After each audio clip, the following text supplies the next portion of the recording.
Blood soaked the Italian soil as the Roman legions stared in horror at creatures they had never seen before. Towering beasts with tusks like spears and trunks that could crush a man in armor trampled through their ranks.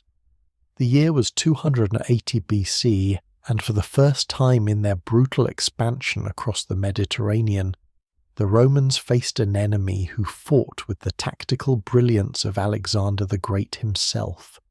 His name was Pyrrhus of Epirus, and he came to Italy with a promise to the Greek cities. He would break Rome's iron grip on the peninsula.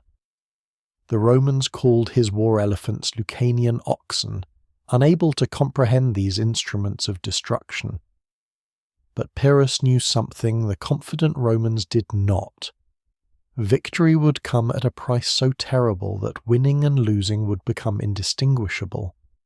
This is the story of the king who defeated Rome again and again, yet lost everything. This is the brutal truth of the Pyrrhic War, where glory drowned in rivers of blood, and the greatest general of his age learned that some victories destroy the victor. Before we witness the clash between Greek genius and Roman determination, make sure you're subscribed to Wars in History and hit that like button. We bring you the unfiltered, brutal reality of history's greatest conflicts. Ring the notification bell so you never miss our deep dives into the wars that shaped our world. The world Pyrrhus was born into in 319 BC was one of chaos and ambition. Alexander the Great had died just 4 years earlier, and his vast empire had shattered into fragments, each claimed by his generals in a brutal scramble for power known as the Wars of the Successors. In the mountainous kingdom of Epirus, in northwestern Greece, Pyrrhus entered a world where thrones were won and lost on battlefields, where royal blood meant little without the strength to defend it. His father, King Aeacides, ruled the Molossian tribe, and his family claimed descent from Achilles himself, the legendary warrior of Troy. But legends offered no protection in this age of iron and blood. When Pyrrhus was barely a child, Cassander, the ruthless king of Macedon, overthrew his father and sent assassins to eliminate the royal family. The infant prince was smuggled out of Epirus in the dead of night by loyal servants who carried him through mountain passes to the kingdom of Illyria. King Glaucius took the boy under his protection, raising him in exile while pretending dynasties fought over his homeland. For years, Pyrrhus lived as a hostage to fate, learning the art of war and survival in foreign courts. At age 12, Glaucius restored him to the throne of Epirus in 306 BC, but his reign lasted barely 4 years before rivals drove him out again. Pyrrhus fled to Egypt, becoming a hostage at the court of Ptolemy III, one of Alexander's former generals who now ruled as a god-king in Alexandria. But where others saw captivity, Pyrrhus saw opportunity. He impressed Ptolemy with his martial skills and strategic mind, married the pharaoh's stepdaughter Antigone, and absorbed the military wisdom housed in Alexandria's great library. The ancient historians recorded that Pyrrhus studied warfare with an obsession, mastering tactics and strategy until he could discuss the campaigns of Alexander as if he had fought them himself. Plutarch, writing centuries later, would describe Pyrrhus as a man whose features inspired fear rather than majesty, whose presence on a battlefield was like a force of nature. In 297 BC, Pyrrhus returned to Epirus backed by Egyptian gold and veteran soldiers. This time, he would not be driven out. He eliminated his co-ruler Neoptolemus through assassination, consolidated his power, and began building his kingdom into a military powerhouse. He transformed Dodona into a religious centre, constructing a massive theatre seating 17,000 spectators, and organising the Naya Games to honour Zeus, but culture was never his true passion. War was. Pyrrhus expanded his territory into southern Illyria, absorbed provinces along the Macedonian border, and married strategically to gain islands and allies. He forged alliances with neighbouring kingdoms, building a network of power that stretched across the Balkans. When he joined forces with Lysimachus to campaign against Demetrios Poliorcetes in 288 BC, the Macedonian army was so impressed by Pyrrhus's leadership that they defected to him, proclaiming him King of Macedon. For a brief moment, Pyrrhus controlled the kingdom Alexander had once ruled, but his ally Lysimachus betrayed him, and by 284 BC, Pyrrhus found himself driven back to Epirus once more. The historian Plutarch recorded that Pyrrhus was recognized by military minds across the Mediterranean as the most skilled commander since Alexander. Even Hannibal, when asked centuries later who the greatest generals in history were, would name Pyrrhus second only to Alexander himself. By 281 BC, Pyrrhus was a king without an empire, a brilliant general without a war worthy of his talents. He had fought in countless battles, survived multiple exiles, and mastered the art of warfare to a degree that terrified his contemporaries. He commanded 25,000 battle-hardened infantry, 3,000 elite cavalry, and 20 war elephants, creatures that could shatter shield walls and spread terror through enemy ranks. He needed only an opportunity, a cause that would allow him to carve out the empire he believed his bloodline and abilities deserved. That opportunity came from across the Adriatic Sea, from the Greek city of Tarentum in southern Italy, where a new power was rising that threatened to swallow all the Greek colonies, the Roman Republic. Rome in 281 BC was not yet the empire that would dominate the Mediterranean for centuries, but it was hungry, expanding, and utterly ruthless. The Romans had conquered the Samnites through decades of brutal warfare, crushed the Etruscans, and were systematically absorbing the Italian peninsula through a combination of military might and clever diplomacy. Their legions were not sophisticated, but they were disciplined, numerous, and seemingly inexhaustible. The Greek cities of Magna Graecia, settlements founded centuries earlier by colonists from mainland Greece, watched in growing alarm as Roman power crept southward. Tarentum, the wealthiest and most powerful of these cities, decided to act.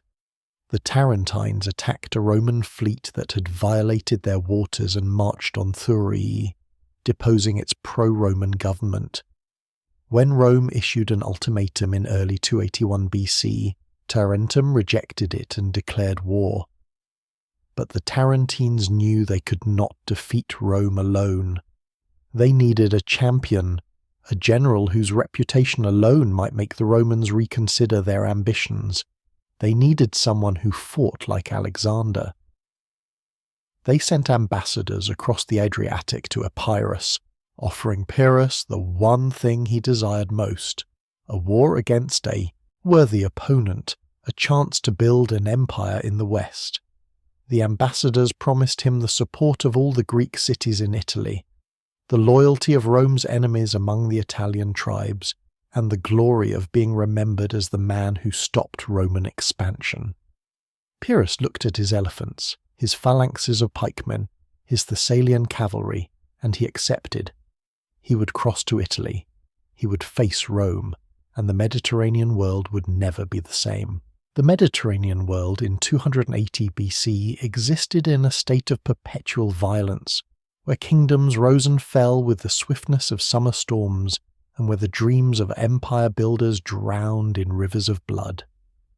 50 years had passed since Alexander the Great had died in Babylon, his body still warm when his generals began tearing apart the empire he had built. The wars of the successors had transformed the known world into a killing field, where massive armies clashed in battles that claimed tens of thousands of lives. Egypt fell to Ptolemy, who established himself as a god-king in the tradition of the pharaohs. Syria and the east went to Seleucus, who ruled from the Mediterranean to the borders of India. Macedonia and Greece became a battleground where ambitious warlords fought for the crown Alexander had worn. And in the mountainous kingdom of Epirus, a young king named Pyrrhus dreamed of surpassing them all. But while the Greek world tore itself apart in dynastic struggles, a new power had been rising in the west, a power that did not fight for glory or divine kingship, but for something far more dangerous: survival and expansion. Rome in 280 BC was not yet the empire that would dominate 3 continents. It was a republic of farmers and soldiers, a city-state that had clawed its way to dominance over central Italy through a combination of military innovation, political flexibility, and an absolute refusal to accept defeat. The Romans had spent the previous century in almost constant warfare, fighting the Latin League, the Samnites, the Etruscans, the Gauls, and every other people who stood between them and control of the Italian peninsula. They had lost battles, lost armies, even lost the city itself when the Gauls sacked Rome in 390 BC. But they never surrendered, never negotiated from weakness, and never forgot an injury. The collision between these two worlds, Greek and Roman, Hellenistic sophistication and republican brutality, was inevitable. The question was not if they would fight, but when, and where, and under what circumstances. The Greek cities of Magna Graecia, the wealthy colonies that Greek settlers had established along the southern Italian coast centuries earlier, found themselves caught between these two powers. Cities like Tarentum, Croton, Metapontum and Heraclea had grown rich on trade and agriculture, their harbours filled with merchant ships, their theatres and gymnasiums testament to Greek culture thriving on Italian soil, but wealth, without military power, made them targets, and as Rome expanded southward, the Greek cities watched with growing alarm as one Italian tribe after another submitted to Roman control or was destroyed trying to resist. Tarentum was the wealthiest and most powerful of the Greek cities in Italy, a naval power with a magnificent harbour and a population of perhaps 300,000 in its territory. The Tarentines had signed a treaty with Rome decades earlier, agreeing that Roman warships would not sail beyond Cape Licinium into the Gulf of Taranto, essentially recognising the south as a Greek sphere of influence. For years, both sides respected this arrangement, but by the 280s BC, Rome's power had grown to the point where old treaties became irrelevant. When the city of Thurii, located on the Gulf of Taranto and theoretically under Tarentine protection, faced attacks from Lucanian tribesmen, they bypassed Tarentum entirely and appealed directly to Rome for help. The Romans responded immediately, sending both land forces and a naval squadron into the Gulf of Taranto in direct violation of the old treaty. The Roman fleet arrived during a religious festival dedicated to Dionysus, when the Tarentines were gathered in their theatre for celebrations. Whether the timing was deliberate provocation or simple ignorance of Greek customs, the Tarentines interpreted it as an insult and an act of war. The Tarentine navy attacked immediately, sinking 4 Roman ships and capturing a 5th, killing many Roman sailors and taking the rest prisoner. It was a stunning act of aggression that demonstrated either incredible confidence or suicidal foolishness. The Tarentines then marched on Thurii, overthrew its pro-Roman government, and plundered the city. When Roman ambassadors arrived to demand an explanation and reparations, the Tarentines not only refused but mocked and insulted them, with some sources claiming drunk citizens defecated on the ambassadors' togas. Whether this humiliation actually occurred or was Roman propaganda created to justify what followed, the result was the same.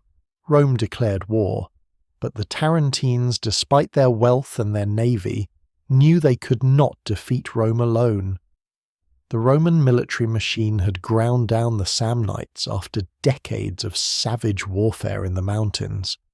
The Samnite wars had been brutal beyond measure, fought with a ferocity that shocked even the violence-hardened peoples of Italy. Rome had lost entire armies, suffered crushing defeats, seen its soldiers pass under the yoke in ritual humiliation. Yet Rome had never surrendered, never negotiated, never stopped recruiting new legions. Eventually the Samnites had been broken, their warriors killed, their cities destroyed, their people forced into alliance with Rome. The Tarentines understood that if they faced Rome in a conventional war, they would suffer the same fate. They needed a champion, a military genius who could challenge Rome's legions with superior tactics and leadership. They needed a second Alexander. Pyrrhus of Epirus was 39 years old in 281 BC when the Tarentine ambassadors arrived at his court with their offer. He'd spent his entire life preparing for this moment, though he could not have known it would come from Italy. Born into the royal house of the Molossians in 319 BC, Pyrrhus claimed descent from Achilles through Neoptolemus and from Heracles on his mother's side. But royal blood offered no protection in the chaotic world of the successor kingdoms. His father, King Aeacides, had backed the wrong side in the wars between Alexander's generals and paid for it with his throne and his life. Pyrrhus was still an infant when Cassander of Macedon invaded Epirus, overthrew his father, and sent assassins to eliminate any rival claimants to the throne. The story of Pyrrhus's escape became legendary in the ancient world. His servants bundled the infant prince into blankets and fled through mountain passes in the dead of night, pursued by Cassander's soldiers. They reached the Alps river swollen with winter rains, too dangerous to cross but with enemies closing in behind them. The servants called across to villages on the far side, but the roaring water drowned out their voices. In desperation, they carved messages onto pieces of bark torn from oak trees and wrapped them around stones, hurling them across the river. The villagers understood, fashioned rafts from logs and leather, and crossed the raging waters to rescue the prince and his protectors. They carried Pyrrhus to safety in Illyria, where King Glaucius took the exiled prince under his protection. Pyrrhus grew to manhood in Glaucius' court, learning warfare, politics, and survival. He studied the campaigns of Alexander obsessively, memorizing tactics and strategies, understanding how his legendary ancestor had conquered the Persian Empire through a combination of tactical brilliance, personal courage, and the revolutionary military system Philip II had created. At age 12, in 306 BC, Glaucius restored Pyrrhus to the throne of Epirus with military backing. But the young king's first reign lasted barely 4 years before Cassander's agents and local rivals drove him out again. This second exile took Pyrrhus to Egypt, to the court of Ptolemy I Soter, one of Alexander's most successful generals who had carved out the richest kingdom from the wreckage of Alexander's empire. In Alexandria, Pyrrhus transformed himself from a dispossessed prince into a military genius. He married Antigone, Ptolemy's stepdaughter, gaining both royal connections and substantial financial backing. He absorbed the military science housed in Alexandria's great library, studying not just Greek tactics but Persian, Egyptian, and Indian warfare. He learned how to use war elephants, those massive creatures that Ptolemy had captured from the Seleucids and that had originally come from India during Alexander's campaigns. He studied logistics, understanding that wars were won not just on battlefields, but through supply lines, siegecraft, and the ability to keep armies fed and equipped in hostile territory. The ancient historian Plutarch recorded that Pyrrhus possessed the greatest knowledge and experience in the art of war. In 297 BC, Pyrrhus returned to Epirus for the second time, but this time he was no child protected by foreign patrons. He came with Egyptian gold, veteran soldiers, and the hardened confidence of a man who had survived multiple exiles and learned from every defeat. He eliminated his co-ruler Neoptolemus through assassination during a feast, an act of ruthless practicality that shocked Greek sensibilities but secured his undivided authority. With rivals dead or exiled, Pyrrhus set about transforming his small mountain kingdom into a military power that could challenge the great kingdoms of the Mediterranean. He reorganized the army along Macedonian lines, creating a phalanx of citizen soldiers armed with the sarissa pike, a weapon stretching 18 feet that allowed ranks of infantry to present an impenetrable wall of iron points. He recruited mercenaries from across Greece, veterans who had fought in the endless wars between the successor kingdoms and who brought expertise in every form of warfare. He acquired war elephants, the ultimate weapon system of the Hellenistic age, creatures that could break infantry formations and cavalry charges alike. Pyrrhus expanded his kingdom through a combination of warfare and marriage diplomacy. He conquered territory from the Illyrians to the north, pushing his borders into regions his father had never controlled. He married multiple times, each wife bringing territory, alliances, or military support.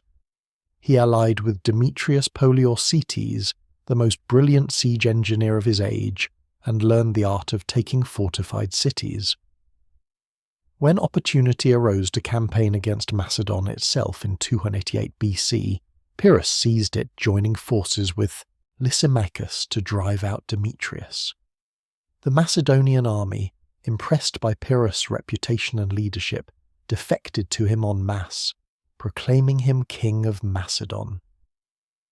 For a brief moment, Pyrrhus wore the crown that Alexander had once worn, ruling the kingdom that had conquered the known world.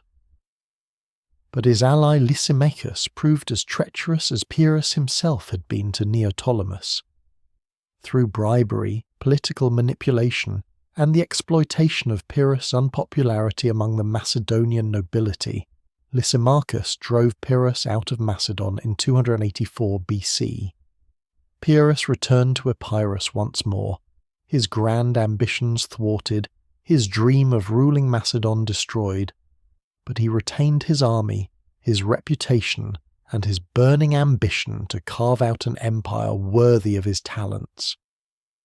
The historian Plutarch recorded a conversation between Pyrrhus and his advisor Cineas that revealed the king's mindset. Cineas asked what Pyrrhus would do after he conquered Rome. Pyrrhus replied that he would conquer Sicily, and after Sicily, all of Libya and Carthage, and after that. Then, Pyrrhus said, they would relax and celebrate with feasting and entertainment. Cineas responded by asking why they could not simply feast and celebrate now, without all the wars and bloodshed. But Pyrrhus could not rest, could not accept the comfortable life of a minor king ruling a small kingdom. He needed glory, conquest, and the chance to prove himself Alexander's equal. When the Tarentine ambassadors arrived in 281 BC, they found Pyrrhus at exactly the right moment. He had an army with nothing to do, ambitions with nowhere to go in Greece, and a desperate need for a cause that would justify the military machine he had built. The Tarentines offered him everything he wanted: a war against a rising power, the chance to liberate Greek cities and become their champion, and the opportunity to build an empire in the West where no other Hellenistic king had ventured. The ambassadors painted a glorious picture of Rome as a formidable but defeatable enemy, of Italian tribes ready to rebel against Roman control, and of Greek cities across Sicily and Italy that would flock to Pyrrhus' banner. They promised supplies, money, and the full support of Tarentum's wealth and navy. Pyrrhus accepted with enthusiasm that should have worried more cautious minds. He prepared an invasion force of approximately 25,000 infantry, 3,000 cavalry, and 20 war elephants, plus support staff, servants, engineers, and the full logistical train necessary for a major campaign. The army he assembled represented the cutting edge of Hellenistic military science. His infantry phalanx consisted of citizens from Epirus and Thessaly, armed with the sarissa pike, and trained to fight in the dense formations that had conquered Persia. His cavalry included Thessalian horsemen, considered the finest in the Greek world, men whose families had ridden with Alexander and who could execute complex maneuvers on the battlefield with perfect discipline. The war elephants came from Egypt and the Seleucid territories, massive Indian elephants that stood 10 feet tall at the shoulder and could carry crews of javelin men and archers on their backs. The fleet assembled to transport this force across the Adriatic Sea included Tarentine warships and transport vessels hired from Greek cities and private merchants. In the spring of 280 BC, Pyrrhus boarded his flagship and gave the order to sail. What happened next nearly ended his Italian adventure before it began. A massive storm struck the fleet in mid-crossing, the kind of Mediterranean tempest that sank fleets and drowned thousands. The ancient sources describe winds that tore sails from masts, waves that smashed ships together, and lightning that set vessels aflame. Pyrrhus's carefully organised fleet scattered across hundreds of miles of ocean, each captain fighting for survival and losing sight of the other ships in the darkness and rain. Pyrrhus himself nearly drowned when his ship was driven toward rocky cliffs. He abandoned the vessel and swam to shore with a handful of companions, collapsing on an Italian beach somewhere south of Tarentum with no army, no supplies, and no way to contact his scattered forces. For days, Pyrrhus and his surviving companions wandered the coast, searching for other survivors and trying to avoid local Italian tribesmen who might not distinguish between a Greek king and a pirate. Gradually, other ships limped into Italian harbours, many damaged, some sinking, all scattered along hundreds of miles of coastline. The war elephants, transported on specially built vessels, arrived in different locations days apart. Cavalry horses had drowned or been thrown overboard during the storm. Equipment and supplies had been lost. Instead of arriving in Italy with an organised invasion force that could immediately march to war, Pyrrhus found himself desperately trying to reassemble his broken army from fragments scattered along the Italian coast. When Pyrrhus finally reached Tarentum with the remnants of his army, the reception was not what he had expected. The Tarentines had summoned him to fight their war, but they expected him to do the fighting while they continued their comfortable lives of commerce, theatre, and leisure.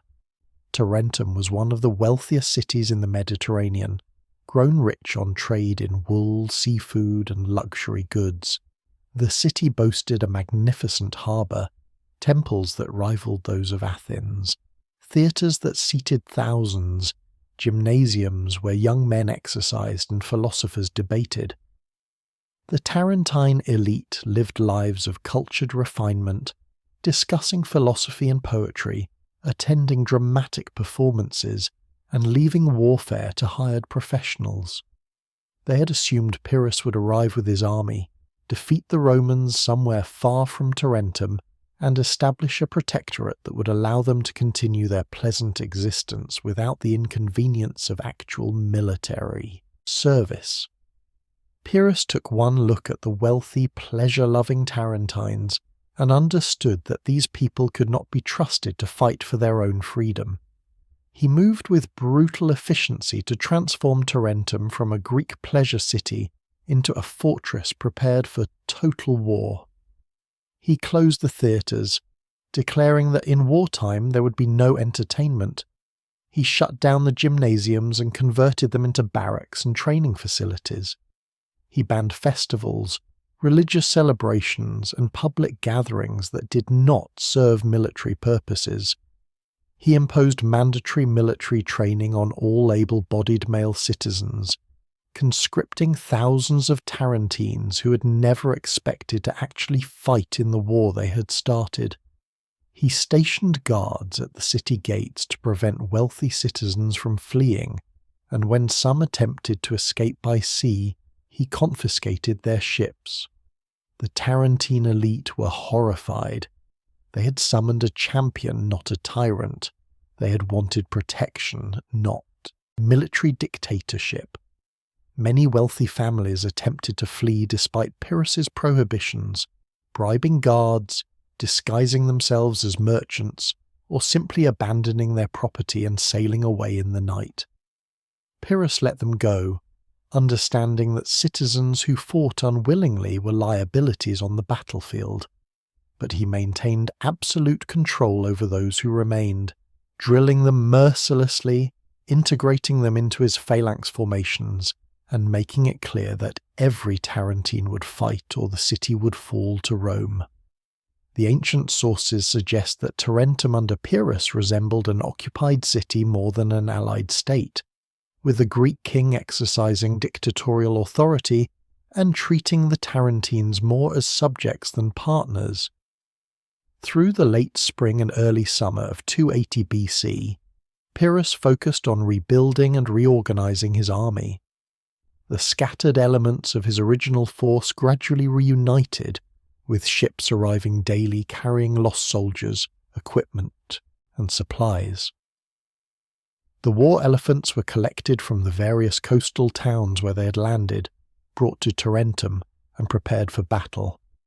Local blacksmiths forged armor plates for the elephants, bronze sheets that would protect their heads, and flanks from javelins and arrows. Pyrrhus integrated the conscripted Tarentines into his professional soldiers, placing the inexperienced Greeks among veterans who could guide them in battle and prevent panic.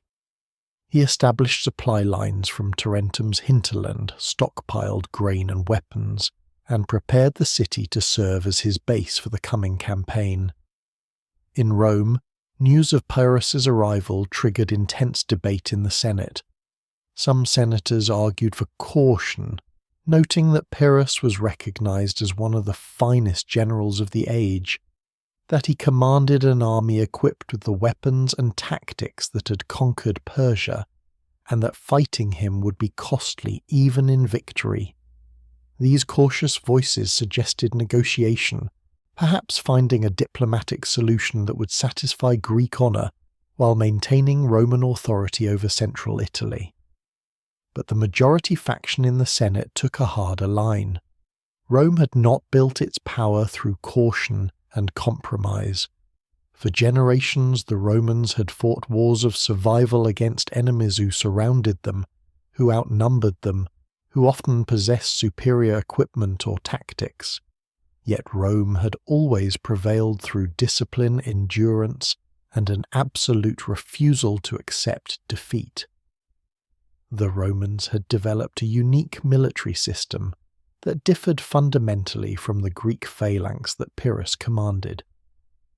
While the phalanx was a dense formation of men carrying 18-foot pikes, powerful in frontal assaults, but inflexible and vulnerable on rough terrain or when attacked from the flanks, the Roman legion was organized into small units called maniples that could maneuver independently.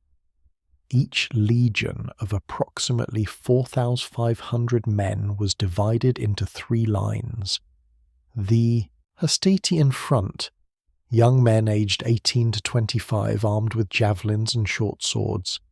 The principes behind them, veterans aged 26 to 35 who formed the main battle line. And the triarii in the rear, older soldiers aged 36 to 46 who fought with long spears and served as the final reserve. Each line was divided into maniples of 120-160 men, small enough to maneuver independently but large enough to hold a battle line. This manipular system gave the Romans significant tactical advantages. In rough terrain where the phalanx struggled to maintain formation, the independent maniples could advance, retreat, or shift position without disrupting the entire army. When one line was exhausted or driven back, the next line could step forward to continue the fight, essentially giving the Romans multiple chances to break the enemy. The famous Roman saying to retreat to the Triarii meant that a battle had become desperate because it indicated the first two lines had failed and the final reserve was engaged. But even in this desperate situation, the Romans still had organized veteran soldiers capable of fighting effectively, while enemies who had broken through two Roman lines were typically exhausted and disordered. The Roman soldiers' weapons reflected their tactical doctrine. Each hastati and principes carried two pila, heavy javelins with long iron shanks designed to punch through shields and armor. The iron shank would bend on impact, making the javelin impossible to throw back and weighing down an enemy's shield if it lodged there. After throwing their pila at close range, the Roman soldiers charged with their gladii, short swords designed for thrusting and stabbing in close quarters combat. The gladius was a brutal weapon, efficient at killing in the crush of hand-to-hand fighting where longer weapons became cumbersome. Roman training emphasized discipline and formation fighting, rather than individual heroics, creating soldiers who fought as units rather than as collections of warriors. The Senate appointed Publius Valerius Laevinus as consul and gave him command of 4 legions plus auxiliary troops from Rome's Italian allies, a force of approximately 35,000 men. Laevinus was an experienced commander who had fought in previous Roman campaigns, but he had never faced a Hellenistic army and had no experience with the phalanx or war elephants.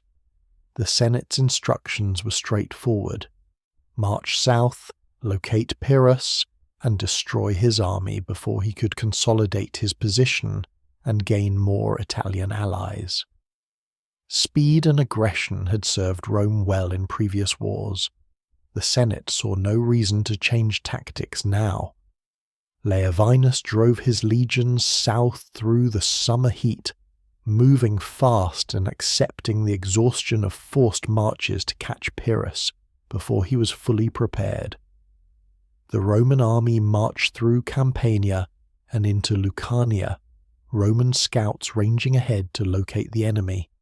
Laevinus learned that Pyrrhus had advanced north from Tarentum with his army, apparently seeking battle rather than waiting behind fortifications. The two armies converged near the ancient Greek city of Heraclea, where the Ceres River flowed toward the sea. Laevinus saw an opportunity. If he could force a crossing of the Ceres and catch Pyrrhus before the Greek king could properly deploy, he might destroy the invasion force with a single decisive blow. It was an aggressive, confident plan, the kind of bold strategy that had won Rome countless victories. Against Pyrrhus, it would prove to be a catastrophic miscalculation. The Battle of Heraclea began at dawn on a July morning in 280 BC, when Roman cavalry scouts splashed across a ford in the Ceres River and immediately encountered Tarentine light infantry on the far bank. The skirmish erupted into a full-scale cavalry engagement as both sides rushed reinforcements to the crossing point, hundreds of horsemen fighting in the shallows, their mounts slipping on river stones as swords and spears sought flesh. Pyrrhus had deployed his army on high ground beyond the river. His phalanx formed in the centre, with cavalry on both flanks, and his war elephants held in reserve behind the lines, invisible to the Romans. He had hoped to use the river as a defensive barrier, forcing the Romans to attack uphill after a difficult river crossing. But Laevinus gave him no time for textbook tactics. The Roman consul ordered his legions forward in a massive assault, accepting casualties to achieve surprise and momentum. The Hastati advanced first, young soldiers charging through the river with shields raised against the missiles from Pyrrhus's skirmishers and archers.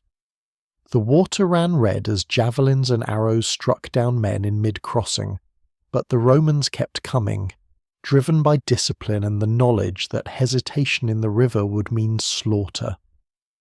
They reached the far bank and immediately formed their battle lines, a testament to Roman training, that they could execute complex maneuvers while under fire. The Principes followed, then the Triarii, and within an hour Levinus had his entire army across the Ceres and deployed for battle. Pyrrhus had lost his defensive advantage. Now both armies stood on the same ground, and the battle would be decided by tactics, leadership, and raw courage. For a moment that must have seemed eternal to the men in both armies, the two forces stared at each other across perhaps 300 yards of open ground. On one side stood the Greek phalanx, a wall of bronze shields and sarissa pikes held perfectly level by men trained to maintain formation no matter what happened. The phalangites wore bronze breastplates or linen armour, bronze helmets with horsehair crests and bronze greaves protecting their shins. Each man gripped his 18-foot sarissa with both hands, the weight of the weapon balanced so that the first 5 ranks could level their pikes simultaneously, creating a hedge of iron, points stretching 15 feet beyond the front rank. Behind the phalanx stood Pyrrhus cavalry, elite Thessalian horsemen, who had trained for this moment their entire lives, waiting for the order to charge. On the Roman side, the 3-line formation presented a very different appearance. The Hastati in front wore mail armour if they could afford it, or simply bronze breastplates, and leather protection for those who could not. They carried their heavy shields, reinforced with iron, and large enough to cover most of a man's body, painted with their unit's colours. Each Hastatus held 2 pilla in his left hand, and his gladius on his right hip, ready to throw his javelins and then charge into close combat. Behind them, the Principes waited in their staggered formation, visible through the gaps between the Hastati maniples. Further back, the Triarii knelt behind their shields, conserving strength for the moment they might be needed. The Roman force looked less organised than the Greek phalanx, more flexible but also more chaotic, a collection of small units rather than a single massive formation. The battle began with a war cry that echoed across the field as the Hastati charged forward, their shields locked together, their pila raised. At about 30 yards they released their javelins in a storm of iron that whistled through the morning air toward the phalanx. The heavy pila struck Greek shields with tremendous force, punching through bronze and wood, skewering men in the front ranks. But the phalanx was designed to absorb casualties without breaking formation. As men fell, those behind stepped over their bodies to fill the gaps, maintaining the wall of pikes. The Hastati charged into that wall and died by the hundreds. The 18-foot sarissas impaled men before they could get close enough to use their gladii. Romans screamed as pike points burst through their chests, lifted them off their feet, pinned them to the ground. The front ranks of the phalanx held, firm, their pikes slick with Roman blood, their shields absorbing the desperate attacks of Hastati trying to break through.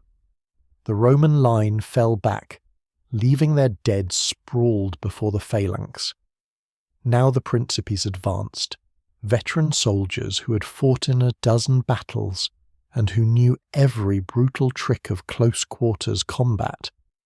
They threw their pila with deadly accuracy, targeting the Greek officers, the standard bearers, trying to break the phalanx's discipline by killing its leaders. Then they charged, not in one mass but by maniples, small units hitting different points of the phalanx simultaneously, trying to find a weak point a gap in the wall of pikes. The fighting intensified to levels of savagery that shocked even experienced soldiers on both sides. Romans grabbed at the Greek pikes, trying to push them aside or break them, accepting wounds to their hands and arms to create openings. Greeks in the second and third ranks thrust their pikes over the front line, stabbing down at Romans who got too close. Men slipped in blood and were trampled by their own comrades. The noise was deafening. Screaming men, clashing metal, officers shouting orders that could barely be heard. The battle swayed back and forth across the field, neither side able to gain a decisive advantage. Pyrrhus rode along his lines, his armour splattered with blood, directing reserves to threaten sectors, personally leading counterattacks when the Romans threatened to break through.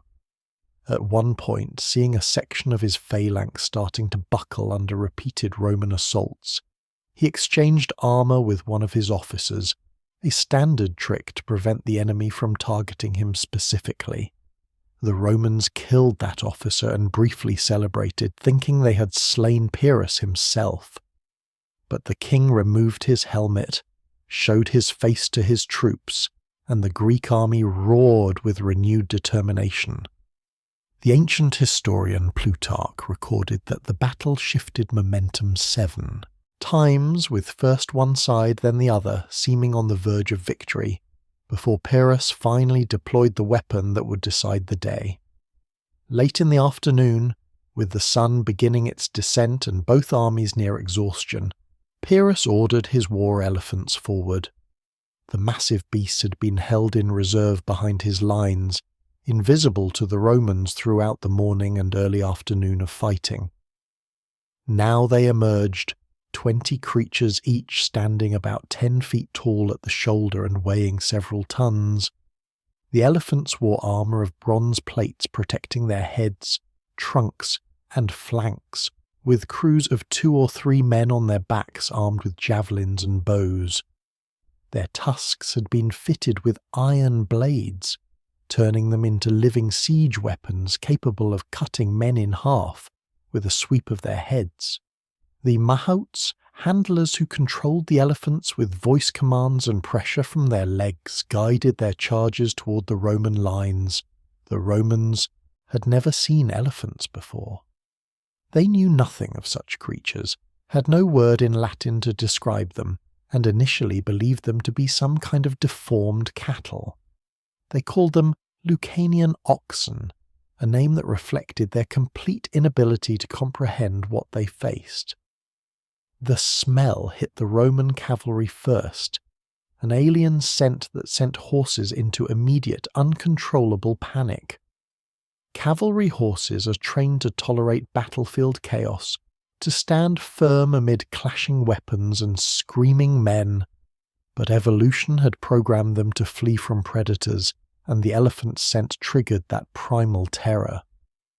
Within minutes, the Roman cavalry disintegrated as mounts bucked, reared, threw their riders and fled in every direction. Cavalrymen who managed to stay mounted found their horses utterly uncontrollable, galloping away from the battlefield with riders soaring uselessly at reins. The Roman flanks, which should have been protected by cavalry, now stood exposed. The elephants advanced into the Roman infantry lines and the slaughter intensified. Each creature could kill dozens of men, crushing soldiers beneath its feet, goring multiple enemies with its tusked head, grabbing men with its trunk and hurling them through the air or simply smashing them against the ground. The Hastati tried to stand and fight, hurling their pila at the elephants, but the bronze armour deflected most missiles, and even those that penetrated flesh seemed barely to wound the massive beasts. Getting close enough to stab with a gladius meant getting within reach of the elephant's trunk, tusks and feet, a death sentence for even the bravest Roman. The crews on the elephants' backs rained javelins and arrows down on the Romans, targeting officers and anyone attempting to organize resistance. Behind the elephants, Pyrrhus sent his Thessalian cavalry, charging into the disordered Roman flanks. The cavalry swept around the elephants, exploiting the chaos to attack Roman formations from the sides and rear. The manipular system that gave the Romans such tactical flexibility became a liability when attacked from multiple directions simultaneously. Individual maniples found themselves surrounded, fighting in all directions, unable to support neighbouring units. The Roman battle line began to fragment, cohesion dissolving as the three-line system broke down under the pressure of attacks from front, flanks, and even behind. The Principes fought with desperate courage, veterans refusing to flee even as the battle turned against them. They formed tight defensive circles, shields locked together, stabbing at anything that came close. Some targeted the elephant crews, understanding that killing the mahout might disable the creature. A few managed to strike at the elephant's trunks or eyes, the most vulnerable points, wounding several of the beast badly enough that they became uncontrollable and had to be withdrawn. But these were individual acts of heroism that could not change the overall trajectory of the battle. The Romans were losing, their casualties mounting, their formation breaking apart, their morale crumbling in the face of enemies they could not effectively fight. Leovinus, watching his army disintegrate, made the hardest decision any commander must make. He ordered a retreat. The Triarii, the oldest and most experienced soldiers, had been held in reserve throughout most of the battle. Now they formed a rearguard, a defensive line covering the withdrawal of the shattered Hastatian Principes. The Triarii's long spears gave them slightly better capability against the elephants, and their discipline held where younger soldiers had broken. They fought a brutal delaying action, trading their lives to buy time for the rest of the army to escape. Leovinus managed to save perhaps 2/3 of his force, withdrawing first to the Roman camp, and then, in the following days, falling back to Venusia where he could reorganize. But he left thousands of dead on the field, and worse, he left thousands of prisoners in Pyrrhus's hands. As evening fell on the battlefield of Heraclea, the true cost of the day became apparent. The ancient sources provide varying casualty figures, as they always do, but most suggest approximately 7,000 Roman and Allied soldiers died that day, with thousands more wounded and perhaps 2,000 taken prisoner. For Rome, these were serious but not catastrophic losses. The city and its allies could replace the dead legionaries, recruit new soldiers, forge new equipment, and field fresh armies within months. The Roman system of manpower mobilization meant that losing one army did not end their ability to wage war. But for Pyrrhus, the casualties were devastating in a very different way. His losses totaled approximately 4,000 men, substantially fewer than the Romans had suffered. But Pyrrhus could not easily replace his dead. Many of the fallen were veteran officers and elite soldiers he had brought from Epirus, men trained in Hellenistic warfare since childhood, experienced in multiple campaigns, the professional core of his army. The phalanx required months or years of training to function properly, and dead phalangites could not be replaced by quickly recruited conscripts. His officer corps, the men who made tactical decisions in the heat of battle, and who maintained discipline when formations wavered, had been depleted by casualties. These were losses that would weaken his army for the entire campaign. Pyrrhus spent that evening walking among the dead and wounded, as was his custom after battles. He examined the Roman corpses and was struck by what he observed. Every Roman soldier had been wounded in the front of their body. Not one had been struck while fleeing or turning away. Even in defeat, even facing terror weapons they had never seen before, the Romans had fought facing forward, selling their lives dearly rather than running.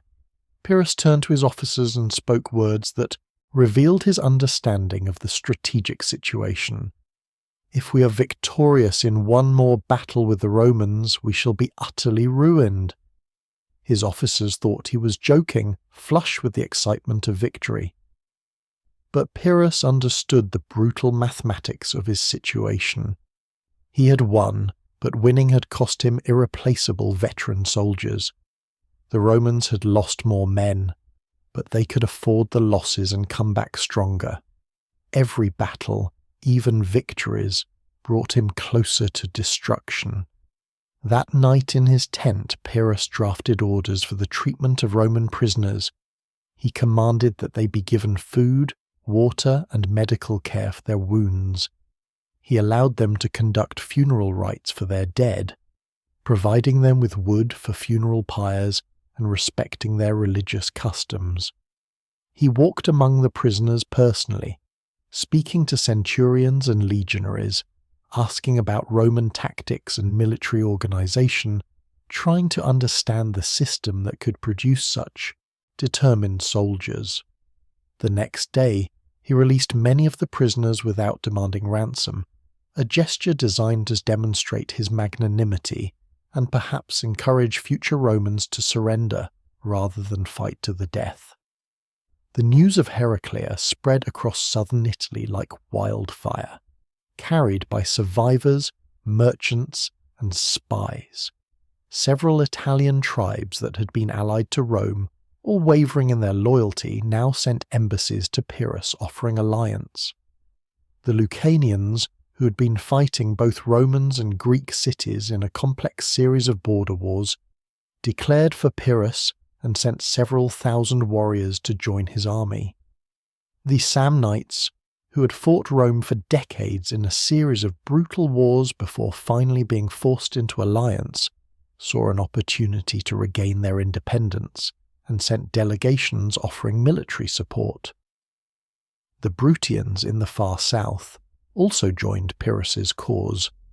Within weeks his coalition had expanded substantially, giving him additional troops, and the hope of building a genuine anti-Roman alliance in southern Italy. The Greek cities of Magna Graecia celebrated Heraclea as a deliverance, the moment when Greek civilization had finally defeated Roman barbarism. Embassies arrived from Croton, Locri, and Metapontum, offering their support and praising Pyrrhus as the champion of Hellenism in the West. Coins were minted celebrating his victory. Poets composed odes comparing him to Alexander and Achilles. For a brief moment, it seemed Pyrrhus had achieved everything he had come to Italy to accomplish. He had shattered Rome's reputation for invincibility, gained allies among both Greek cities and Italian tribes, and established himself as the dominant military power in southern Italy. But in Rome, the reaction to Heraclea was very different from what Pyrrhus expected. The Senate did not panic. They did not sue for peace. They did not consider abandoning southern Italy or negotiating with Pyrrhus from a position of weakness. Instead, they immediately began recruiting new legions to replace the casualties. The Roman military system allowed for rapid mobilization. Every male citizen between ages 17 and 46 owed military service, and the Italian allies Rome had conquered or co-opted over the previous century provided additional manpower that dwarfed anything Pyrrhus could assemble. Within weeks, new legions were forming, fresh soldiers were being trained, and weapons were being forged in Roman workshops. The Senate appointed new commanders, men who had studied the reports from Heraclea and who understood that they needed to develop tactics specifically designed to counter Pyrrhus's elephants and phalanx. They sent messages throughout Italy to their allies, reminding them of their obligations and threatening terrible punishment for any who broke their treaties to join Pyrrhus.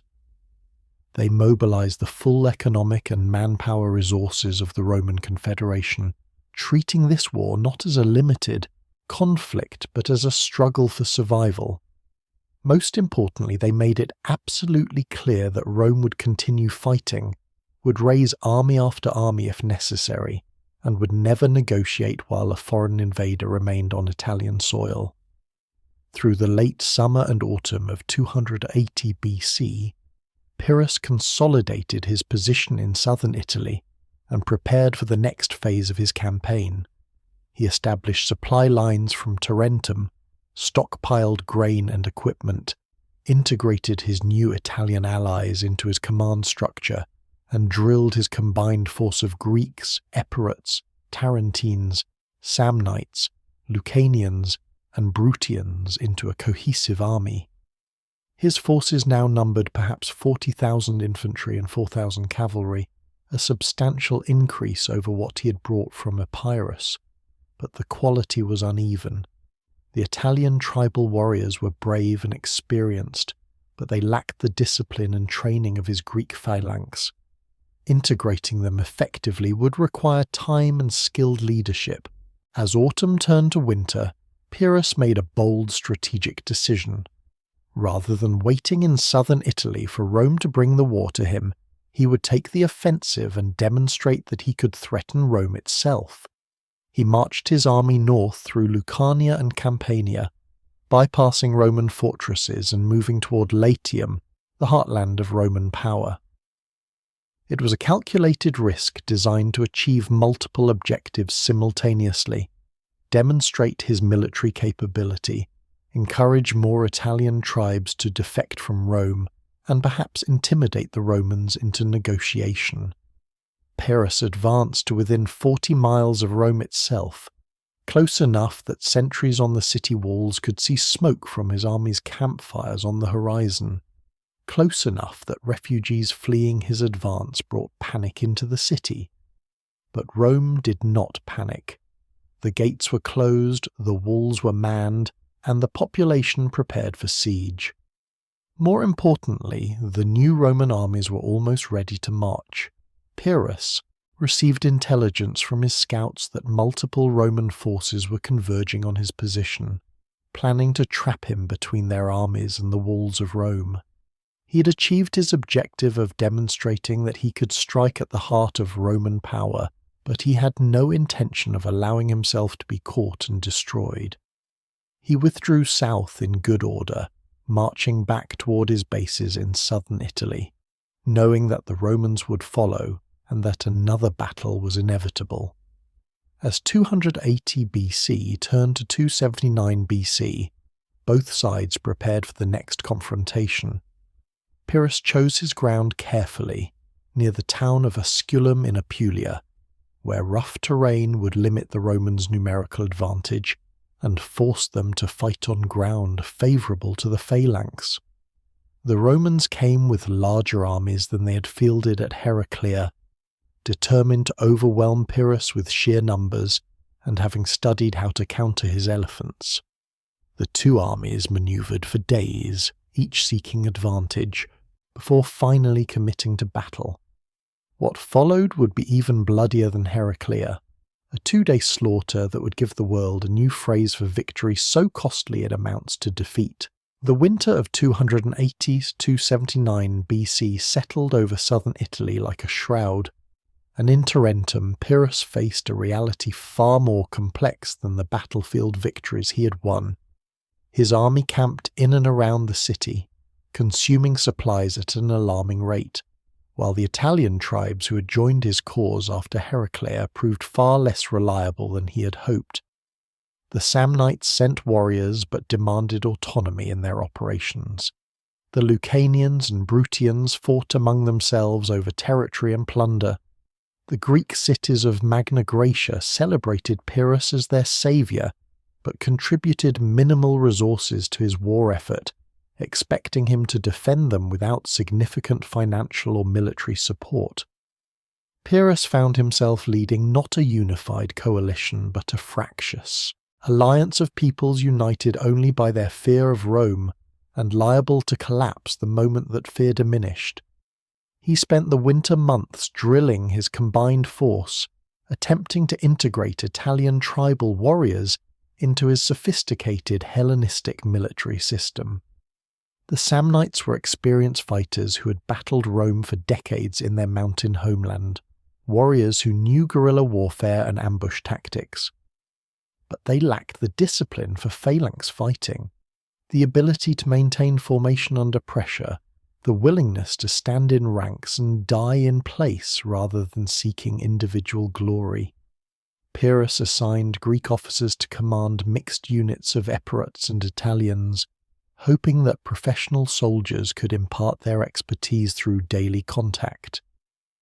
He established training grounds outside Tarentum, where thousands of men drilled with pikes, learning the complex choreography of the phalanx, how to advance in step, how to maintain intervals, how to dress the line, when gaps appeared, how to execute the deadly push that could drive enemies before them. But even as he trained his army, Pyrrhus understood that military power alone would not win this war. Rome had demonstrated at Heraclea that they would not surrender after a single defeat, that they possessed reserves of manpower he could not match, and that their political system generated a determination he found both admirable and terrifying. He needed to break Rome's will to fight, to convince the Senate that continuing this war would cost more than any possible victory could be worth. With this goal in mind, he summoned his closest advisor, a Greek diplomat named Cineas, who was renowned throughout the Mediterranean as one of the finest orators and negotiators of his age. Cineas of Thessaly was not merely Pyrrhus's ambassador, but his closest friend and advisor, a man whose silver tongue could convince hostile kings to become allies, and whose political instincts had saved Pyrrhus from numerous diplomatic disasters. Ancient sources recorded that Cineas had studied rhetoric under the philosopher Demosthenes, and that he could memorize the names and faces of thousands of people after a single meeting, a skill that made him invaluable in political negotiations. Plutarch recorded a conversation between Pyrrhus and Cineas that revealed the fundamental emptiness at the heart of the king's ambitions. When Cineas asked what Pyrrhus would do after conquering Rome, the king replied he would take Sicily, and after Sicily, all of Libya and Carthage, and after conquering Carthage, then they would relax and feast and celebrate. Cineas then asked the obvious question: why could they not simply relax and feast now, without all the conquest and bloodshed? But Pyrrhus had no answer, because rest and contentment were foreign to his nature. In the winter of 280–279 BC, Pyrrhus sent Cineas to Rome carrying peace proposals and accompanied by Roman prisoners whom Pyrrhus had treated with elaborate honour after Heraclea. The diplomatic mission was carefully calculated to demonstrate Pyrrhus' magnanimity, his desire for peace, and his willingness to be reasonable. Cineas carried substantial amounts of Pyrrhus's gold, intended not as bribes, or at least not officially as bribes, but as gifts that might create goodwill among influential senators. The terms Pyrrhus offered were designed to allow Rome to save face while accepting strategic defeat in southern Italy. Rome would recognize the independence of the Greek cities of Magna Graecia, cease expansion into territories claimed by Pyrrhus's allies, and establish a treaty of friendship with Epirus. In exchange, Pyrrhus would release all Roman prisoners without ransom, mediate disputes between Rome and the Greek cities, and potentially provide military support against Rome's other enemies. Cineas arrived in Rome and immediately set about his diplomatic mission with the skill that had made him famous. He visited prominent senators in their homes, speaking eloquently about the benefits of peace, the mutual respect between Rome and Epirus, the unnecessary waste of continuing a war that had already demonstrated the strength of both sides.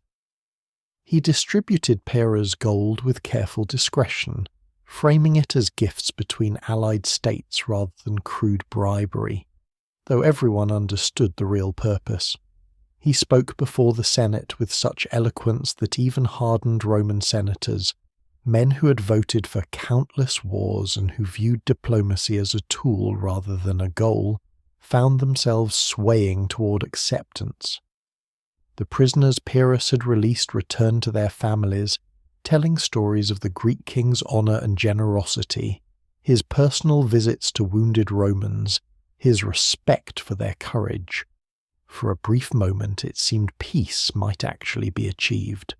A significant faction in the Senate argued that continuing the war served no Roman interest, that southern Italy was not worth the cost in lives and resources, that a negotiated settlement recognizing Greek autonomy and Magna Graecia while maintaining Roman control over central Italy represented a reasonable compromise. These senators pointed out that Rome had already lost 7,000 men at Heraclea, that Pyrrhus commanded forces that had conquered the Persian Empire under Alexander, and that the war could drag on for years with uncertain outcome. Some noted that Rome faced other potential enemies, the Gauls to the north, restive Samnite territories not yet fully pacified, Etruscan cities that might rebel if Rome appeared weak. Dividing Roman military resources to fight Pyrrhus while maintaining control over recently conquered territories represented a strategic risk. But then Appius Claudius Caecus spoke, and the entire trajectory of Roman history shifted. Appius Claudius was ancient by Roman standards, well into his 70s, and blind. His cognomen, Caecus, meant the blind one. He had not attended Senate meetings in years, having withdrawn from public life due to his age and infirmity. But when word reached him that the Senate was seriously considering accepting Pyrrhus's peace terms, that Rome might negotiate with a foreign invader who still occupied Italian soil, he ordered his sons to carry him to the Senate house on a litter.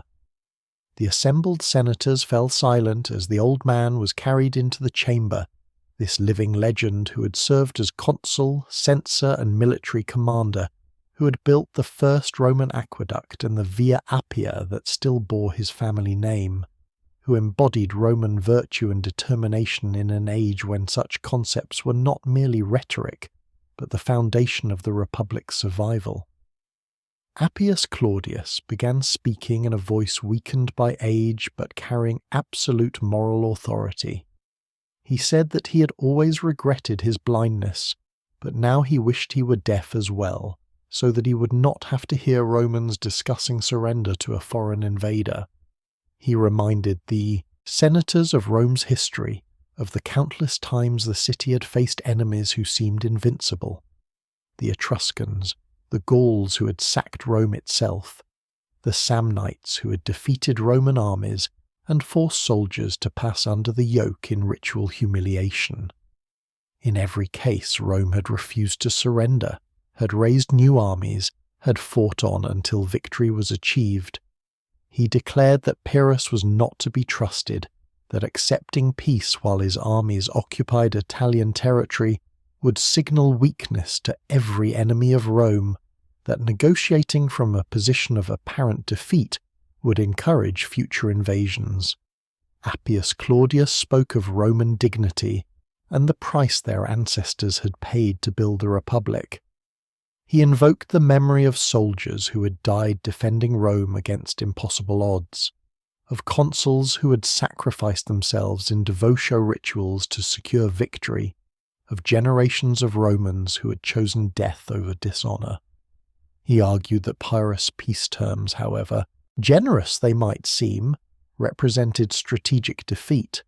Rome would be acknowledging that a foreign king could dictate which Italian territories Rome could control, would be accepting limits on Roman expansion imposed by an outsider, would be admitting that military defeat translated into political surrender. And if Rome accepted such terms once, every ambitious king and rebellious tribe would see Rome as a power that could be intimidated, that could be defeated, that lacked the will to defend its interests. The speech lasted perhaps 20 minutes, but by the time Appius Claudius finished, the mood in the Senate had completely transformed. Senators who had been leaning toward peace now proclaimed their determination to continue the war. The vote was not even close. The Senate unanimously rejected Pyrrhus' peace terms and voted to continue military operations until every foreign soldier had been driven from Italian soil. Cineas, watching this reversal with growing alarm, understood that he had failed. He returned to Pyrrhus and delivered a report that must have chilled the king's strategic calculations. He described the Roman Senate as an assembly of kings, every senator as proud and determined as Pyrrhus himself, and the Roman people as a hydra that grew 2 heads for everyone cut off. No matter how many armies Pyrrhus destroyed, Rome would raise more. The war would continue. Through the winter and early spring of 279 BC, Rome mobilized for total war with an efficiency that demonstrated why they had conquered central Italy. The Senate authorized the raising of 4 new legions to replace the casualties from Heraclea, plus substantial auxiliary forces from Latin and Italian allies. The consuls elected for 279 BC were Publius Decius Mus and Publius Sulpicius Severio, both experienced commanders who had fought in previous Roman wars. Publius Decius Mus came from a family with a legendary history. His grandfather and father had both performed devoutious sacrifices, ritually dedicating themselves to the gods of the underworld and then charging suicidally into enemy ranks, their death supposedly securing divine favour for Roman victory. Romans believed such sacrifices could turn the tide of battle, and rumours spread that Publius Decius Mus might follow his ancestors' example if the battle against Pyrrhus turned desperate. The Roman force assembled for the 279 BC campaign dwarfed what Laevinus had commanded at Heraclea. Ancient sources suggest approximately 70,000 infantry and 8,000 cavalry, drawn from Roman citizens and a vast network of allied Italian communities. The Latin cities closest to Rome provided trained soldiers who fought in the same manner as Roman legionaries. The Campanians from the rich agricultural region around Capua sent thousands of infantry. The Sabines from the mountains northeast of Rome contributed hardy warriors accustomed to rough terrain. The Frentani from the Adriatic coast sent contingents, as did the Umbrians, Volsci, Marrucini and Paeligni. This was not merely a Roman army, but a coalition representing most of central Italy, a demonstration that Rome's conquests over the previous century had created a military confederation capable of fielding forces that outnumbered anything the Hellenistic kingdoms routinely assembled. The Romans had also learned from Heraclea and had developed specific countermeasures for Pyrrhus's war elephants. They constructed approximately 300 specialized anti-elephant wagons, mobile platforms fitted with multiple weapon systems designed to counter the beasts. Each wagon carried soldiers armed with long spears to stab at elephants from distance, archers to target the crews riding on the elephants' backs, and braziers filled with flaming materials that could be thrown to panic the creatures. Some wagons were equipped with rotating blades on poles that could strike at elephants' trunks, and many carried caltrops, metal spikes designed to be scattered on the ground, to injure the elephants' feet. The Romans positioned these anti-elephant wagons on both wings of their army, intending to protect their flanks from the weapon that had devastated them at Heraclea. In the spring of 279 BC, this massive Roman force marched south into Apulia, a region in southeastern Italy where Pyrrhus had been campaigning to capture Roman colonies and expand his territorial control. The Romans were determined to force a decisive battle that would use their numerical superiority to overwhelm Pyrrhus before he could gain more Italian allies. The two armies manoeuvred for position, each commander seeking terrain that would favour his tactical system. Finally, they converged near the town of Asculum, where the Carapel River flowed through marshy ground bordered by wooded hills. The terrain was far from ideal for either side, too rough for the elephants and cavalry to operate freely, too enclosed for the Romans to fully deploy their numerical advantage, but both commanders decided this was where the battle would be fought. For several days the two armies camped opposite each other across the river, neither willing to attack first and surrender the defensive advantage. The tension was palpable as soldiers on both sides stared across the water at enemies they would soon try to kill. The Romans held religious ceremonies, sacrificing animals to Mars and Jupiter, seeking divine favour for the coming battle. Rumours spread through the camp that Publius Decius Mus was preparing to perform devotio, that he would don the special toga his ancestors had worn when they sacrificed themselves, that he would charge into Pyrrhus's lines and die to secure victory. The rumours became so widespread that they reached Pyrrhus's Italian allies, who believed that such Roman blood magic could actually influence battle outcomes, and who feared fighting an army blessed by such sacrifice. Pyrrhus, hearing these rumours, decided to neutralize them through psychological warfare. He sent messengers to the Roman camp announcing that he had issued orders to capture Publius Decius Mus alive, that the consul would not be allowed to perform devotio and die a heroic death, that instead he would be taken prisoner and executed in humiliation. Pyrrhus spread word among his troops to watch for any Roman officer wearing the distinctive toga used for devotio rituals, and to capture rather than kill such a person. The message to the Romans was clear. Their religious traditions and sacrificial rituals meant nothing to Pyrrhus, who would counter them with tactics and discipline rather than superstition. The Roman consuls responded with contempt, sending back a message that they would defeat Pyrrhus without needing devotio, that Roman soldiers fought with discipline and courage rather than religious rituals, and that Pyrrhus would soon learn the difference between winning one battle and defeating Rome. Pyrrhus' army at Asculum numbered approximately 70,000 infantry and 8,000 cavalry, roughly equal to the Roman force, plus his 19 war elephants. He had integrated his Italian allies into his battle line, but the quality of his force was uneven.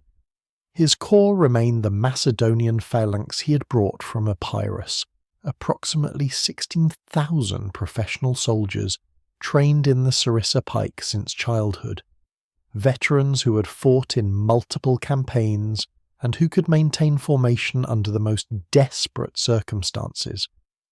He had phalanxes of Ambraciots and Tarentines, Greek soldiers who had adopted Macedonian fighting methods and who provided additional depth to his centre. The Samnites, Lucanians and Bruttians contributed thousands of tribal warriors, brave and experienced but lacking the disciplined formation fighting that made the phalanx so effective. Pyrrhus's deployment reflected his understanding of both his strengths and the Roman tactical system. He positioned his Macedonian and Ambracian phalanx on his right wing facing the Roman first, legion that included Campanians and Sabines. His Samnite phalanx, reinforced by Aetolians, Acarnanians and Athamanians, Greek and allied troops from various regions, held his left wing against the Roman Second Legion with Frentani auxiliaries. In the centre he placed his Italian allies from Tarentum, Bruttium and Lucania, mixed with Epirote infantry from the Molossian, Thesprotian and Chaonian tribes, positioning them to face the Roman 3rd and 4th legions. His cavalry was split between both wings, Thessalian and Samnite horsemen on the right, Lucanian, Ambracian, and allied Greek cavalry on the left. He himself would command from behind the lines with his royal guard, the Agema, ready to move to any threatened sector. The Romans deployed in their traditional three-line system across 4 legions, with Italian allied troops integrated into each legion to increase strength. Legion Thjaun stood on the far left, including Romans, Campanians and Sabines. Legion 2 held the fair, right with Frentani auxiliaries. Legions 3 and 4 formed the centre, with the three including Umbrians and Volsci, while the V incorporated Marrucini and Peligni. Light infantry filled gaps between the legions, and Roman and allied cavalry protected both flanks. The anti-elephant wagons were positioned on each wing, 150 wagons on each side, their crews trained to operate the weapons and prepared to move forward when the elephants appeared. The Battle of Asculum began on a spring morning in 279 BC, when both armies finally committed to action. Unlike Heraclea, where Pyrrhus had tried to use the river as a defensive barrier, at Asculum the marshy wooded terrain along the Carapel River made such defence impractical. The ground was too soft for his elephants, too enclosed for proper cavalry operations, and too irregular for his phalanx to maintain perfect formation. Pyrrhus allowed the Romans to cross the river unopposed, choosing to fight on slightly higher ground beyond the marshes, where he could better deploy his forces. The battle opened with cavalry clashes on both wings as horsemen from both sides charged into combat, seeking to gain the flanks and create opportunities for attacks on the enemy infantry. The Roman cavalry, as at Heraclea, proved inferior to Pyrrhus's professional horsemen. The Thessalian cavalry on Pyrrhus's right wing, considered the finest in the Greek world, employed sophisticated tactics that Roman equities could not match. They charged in diamond formation, a tactical innovation that concentrated force at the point of impact, smashed into the Roman line, then wheeled away before the Romans could respond, reformed, and charged again. The hit-and-run tactics exhausted the Roman cavalry, who preferred static fighting and close-quarters combat. On Pyrrhus's left wing, the Tarentine cavalry executed their own tactical specialty. They harassed Roman horsemen with javelins thrown from distance, refusing to close for melee combat, circling and striking and withdrawing in a manner that frustrated the Romans who could not bring them to decisive action. Within the first hour of battle, Pyrrhus's cavalry had gained superiority on both wings, driving back the Roman horsemen and exposing the flanks of the Roman infantry formations. But now Pyrrhus faced the anti-elephant wagons, those specialized platforms the Romans had constructed specifically to counter his most devastating weapon. Pyrrhus had observed these wagons during his pre-battle reconnaissance and had adjusted his tactics accordingly. Rather than deploying his elephants on the wings where they would immediately encounter the wagons, he prepared to send them directly against the Roman infantry centre, where they could disrupt formations without facing the specialized anti-elephant weapons. But first, he needed to neutralize those wagons. He ordered his slingers and archers forward, thousands of light infantry armed with bows, slings and javelins, men trained to strike from distance and retreat before heavy infantry could engage them. They advanced toward the anti-elephant wagons, which were positioned on the Roman flanks and crewed by soldiers who had trained to operate the weapons, but who lacked the armour and protection of legionaries.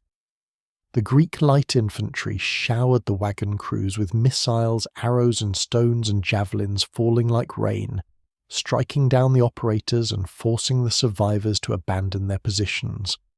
Simultaneously, Pyrrhus's victorious cavalry swept around and attacked the wagons from behind, further disrupting the Roman anti-elephant defences. The carefully constructed countermeasure to Pyrrhus's war elephants collapsed before a single elephant had entered the battle. Now the main infantry forces clashed in the centre, and the fighting descended into the savage close-quarters combat that characterized ancient warfare. The Roman legions advanced in their three-line system, the Astati charging first with their shields locked and their pila raised. At 30 yards they hurled their heavy javelins at the Greek phalanx, the iron-shanked missiles whistling through the air with enough force to punch through bronze shields and skewer men in the front ranks. The phalanx absorbed the pilum volley, dead and wounded men falling while those behind stepped over bodies to maintain the wall of pikes. Then the Hastati charged into that wall of 18-foot sarissas and discovered the same brutal truth the Persians had learned at Gaugamela and Issus. You cannot close with an intact phalanx without dying. The sarissa pikes impaled Romans before they could get close enough to use their gladi, lifting men off their feet, driving through bronze armour and flesh, pinning corpses to the ground. The first ranks of Hastati were slaughtered, but Roman doctrine called for exactly this sacrifice. The Hastati were young men, expendable in the calculus of battle. Their job was to exhaust and disrupt the enemy so that the princeps could finish them. The princeps advanced, veteran soldiers who had survived multiple campaigns, men who knew every brutal trick of close-quarters combat. They threw their pillar with deadly accuracy, targeting Greek officers and standard-bearers, trying to decapitate the phalanx's command structure. Then they charged, not as a single mass but by maniples, small independent units striking different points of the phalanx simultaneously, probing for weaknesses, trying to break the formation. The Macedonian phalanx on Pyrrhus's right wing held firm against the Roman Thessal's legion, the veteran Epirot soldiers maintaining their formations with the discipline that had conquered Persia.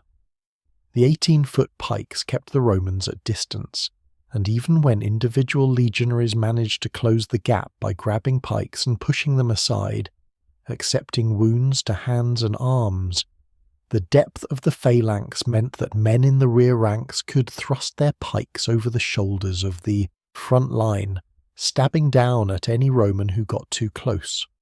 On Pyrrhus's left wing, the Samnite phalanx fought with equal determination against the Roman II legion, though the Samnite troops lacked the experience and discipline of the Macedonians and gave ground more easily. The centre was where the battle hung in balance. The Roman 3 and 4 legions pushed forward aggressively against Pyrrhus's Italian allies and Epirot infantry, and here the tactical flexibility of the Manipular legion showed its value. The Romans advanced not in a rigid line but in multiple small units that could manoeuvre independently, exploiting gaps in the enemy formation, flowing around strong points to strike at weaker positions. They drove back the Lucanians and Bruttians, routing sections of Pyrrhus's centre, pushing forward with such momentum that they threatened to break through entirely. Behind them, the Triarii advanced to exploit the gains, long spears levelled, ready to turn a breakthrough into a collapse. Pyrrhus, watching from his command position with the royal guard, saw his centre buckling and made his decisive move. He sent his elephants forward, those 19 massive beasts armoured in bronze and carrying crews of archers and javelin men on their backs. But more importantly, he ordered his cavalry and fresh infantry units to strike at the advancing Roman centre, catching the 3 and 4th legions when they were disordered from their advance and separated from support. The Romans suddenly found themselves surrounded, attacked from front and flanks simultaneously, with elephants approaching from multiple directions. The Roman legionaries fought with desperate courage, forming defensive circles, shields locked together, stabbing at anything that came close. They targeted the elephant crews with javelins, understanding that killing the mahout might disable the beast. Several elephants were wounded badly enough that they became uncontrollable and had to be withdrawn, their mahouts barely able to prevent them from trampling their own troops. But most of the elephants continued their work of destruction, crushing men beneath their feet, goring soldiers with blade-tipped tusks, while their crews rained missiles down on the Romans from above. The Roman legions that had pushed so far forward now found their advance turned into a trap. They retreated toward higher ground, scrambling up wooded hills where the elephants could not effectively follow and where the rough terrain disrupted the phalanx formations pursuing them. On the heights, they reformed their lines and prepared to make a final stand. Pyrrhus sent light infantry after them, archers, slingers, and javelineers who could operate in rough terrain. And these troops surrounded the Roman positions and began a systematic slaughter. Arrows and stones and javelins struck the trapped legionaries from all sides, wounding and killing men who had nowhere to run. Roman cavalry tried to break through to rescue the trapped legions, and savage fighting erupted on the slopes as horsemen clashed with Pyrrhus cavalry and light infantry. As the sun set, both armies were exhausted, blooded, and still locked in combat across a battlefield stretching miles. The Romans had taken devastating casualties, particularly in their centre where 2 legions had been mauled and partially surrounded. But they had not broken, had not fled, and still held organised positions. Pyrrhus's casualties were substantial as well, particularly among his Italian allies in the centre, who had borne the brunt of the Roman advance. As darkness fell, fighting gradually ceased, both sides withdrawing to their camps for the night. The Romans crossed back over the Carapel River to their fortified camp on the opposite bank. Pyrrhus' forces, having lost control of their supply camp during the day's fighting, to a raid by Daunian warriors from the city of Arpi, spent the night on the battlefield without tents, without food, and with thousands of wounded men receiving no medical care. Many wounded soldiers died during the cold night simply from exposure and lack of treatment. Dawn on the second day revealed the scope of the previous day's slaughter. Bodies littered the battlefield, Roman and Greek and Italian corpses piled where the fighting had been fiercest. Wounded men cried out for water, for mercy, for death. The Carapel River ran red with blood. Scavengers, humans and animals alike, moved across the field, stripping corpses of armour and weapons. But the battle was not finished. Both commanders understood that the previous day had been inconclusive. The Romans had suffered worse casualties, but they retained their organisational structure and their will to fight. Pyrrhus had gained tactical advantages but had not broken the Roman army. Another day of battle would decide the campaign. Pyrrhus used the night and early morning to improve his position. He sent detachments to occupy the most favourable terrain, particularly level ground where he could deploy his elephants effectively, and where the rough wooded areas that had disrupted his phalanx on the first day would not hamper his formations. He repositioned his forces, placing great numbers of archers and slingers in the gaps between his elephants, creating a combined arms force where light infantry could support the war beasts and where the elephants provided mobile protection for the vulnerable skirmishers. This tactical innovation represented an evolution in Hellenistic warfare. Previous commanders had deployed elephants primarily as shock weapons, relying on their physical mass and psychological impact. Pyrrhus transformed them into mobile artillery platforms, integrating them with light infantry to create flexible units that could both attack and defend. The Romans formed their battle lines again, but they were badly outnumbered now after the casualties from the first day, and their morale had been shaken by the ferocity of the previous day's fighting. They had lost perhaps 8,000, 10,000 men killed or seriously wounded, a devastating blow even for Rome's substantial manpower reserves. The commanders knew they faced a desperate situation: withdraw now and accept strategic defeat in Apulia, or commit to a second day of battle in hopes that Roman determination could overcome Pyrrhus's tactical superiority. They chose to fight. The Roman legions advanced across the Carapel River once more, forming their lines on the same ground where thousands had died the previous day. This time Pyrrhus gave them no time to settle into defensive positions. He advanced immediately with his full force, leading his army forward in dense formation, the phalanx pikes level. The elephants integrated into the line with light infantry filling the spaces between the massive beasts. The Roman soldiers found themselves forced into a frontal engagement on level ground, exactly the kind of battle where the phalanx was most effective and where the manipular legion's tactical flexibility provided no advantage. The Romans charged with suicidal courage, attempting to engage Pyrrhus's infantry before the elephants could close, trying to break the phalanx through sheer ferocity and close-quarters sword work. They knew their short gladii could devastate phalanx troops if they could only get inside the reach of the sarissa pikes, could turn the battle into a chaotic melee where individual fighting skill mattered more than formation discipline. Some Romans succeeded, breaking through the first ranks of pikes, killing phalangites with savage efficiency, creating gaps in the Greek line. But Pyrrhus's veterans filled those gaps, maintained their formation, and the depth of the phalanx, sometimes 8 or 16 ranks deep, meant that even when the front lines were penetrated, there were always more pike-wielding soldiers behind them. The elephants came next, and the Romans had no effective counter. The anti-elephant wagons had been destroyed or abandoned on the first day. The Romans tried everything, throwing peeler at the elephants' eyes and trunks, attempting to stab their legs and bellies with swords, even grabbing at their tusks trying to immobilize them.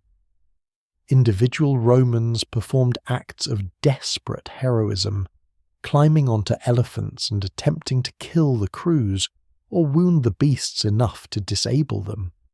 But for every elephant that fell or retreated, 3 others continued their terrible work, crushing men in armour as easily as stepping on insects, spreading terror and death through the Roman ranks.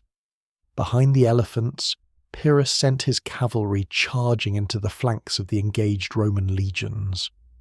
The Thessalian horsemen on his right wing executed a devastating charge that collapsed the Roman left, cavalry sabres cutting down legionaries from behind, while they were locked in combat with the phalanx to their front. On the left wing, Pyrrhus's cavalry drove back the Roman right, though the fighting there was more evenly matched and the Romans managed a fighting retreat rather than a rout. In the centre, where Pyrrhus himself commanded, the king led his royal guard forward at the critical moment when the Roman lines were most disordered, his presence inspiring his troops and adding weight to the attack that finally broke through. The Roman battle line fragmented, cohesion dissolving as individual maniples found themselves surrounded and cut off from support. Some units broke and fled, young Hastati throwing down their shields and running for their lives. Other units, particularly the veteran Principes and the Triarii, fought to the death in place, refusing to retreat even when retreat was the only rational choice.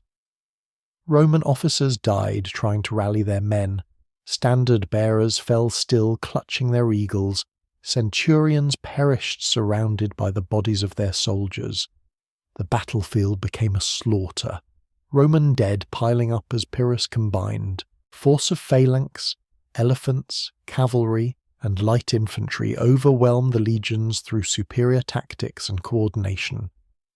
By late afternoon on the second day, the Battle of Asculum was over.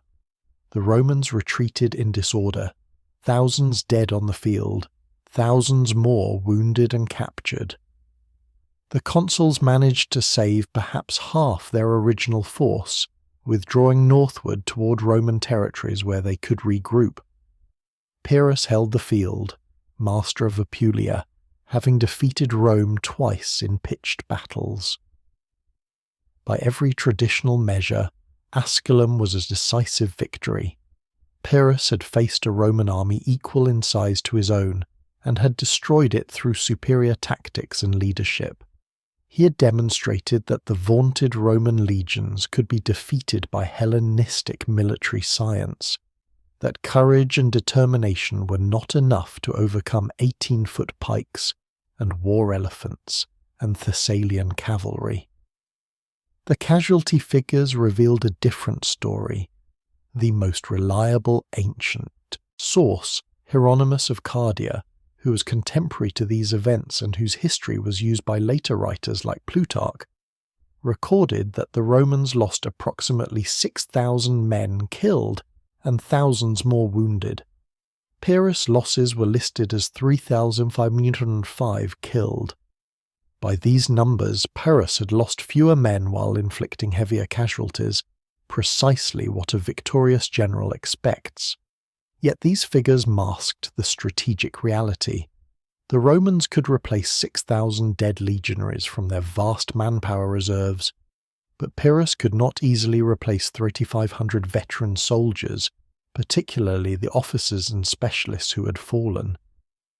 More troubling for Pyrrhus was the composition of his casualties. He had lost substantial numbers of his Macedonian Phalanx troops, the professional core of his army who could not be replaced in Italy. His officer corps had been decimated.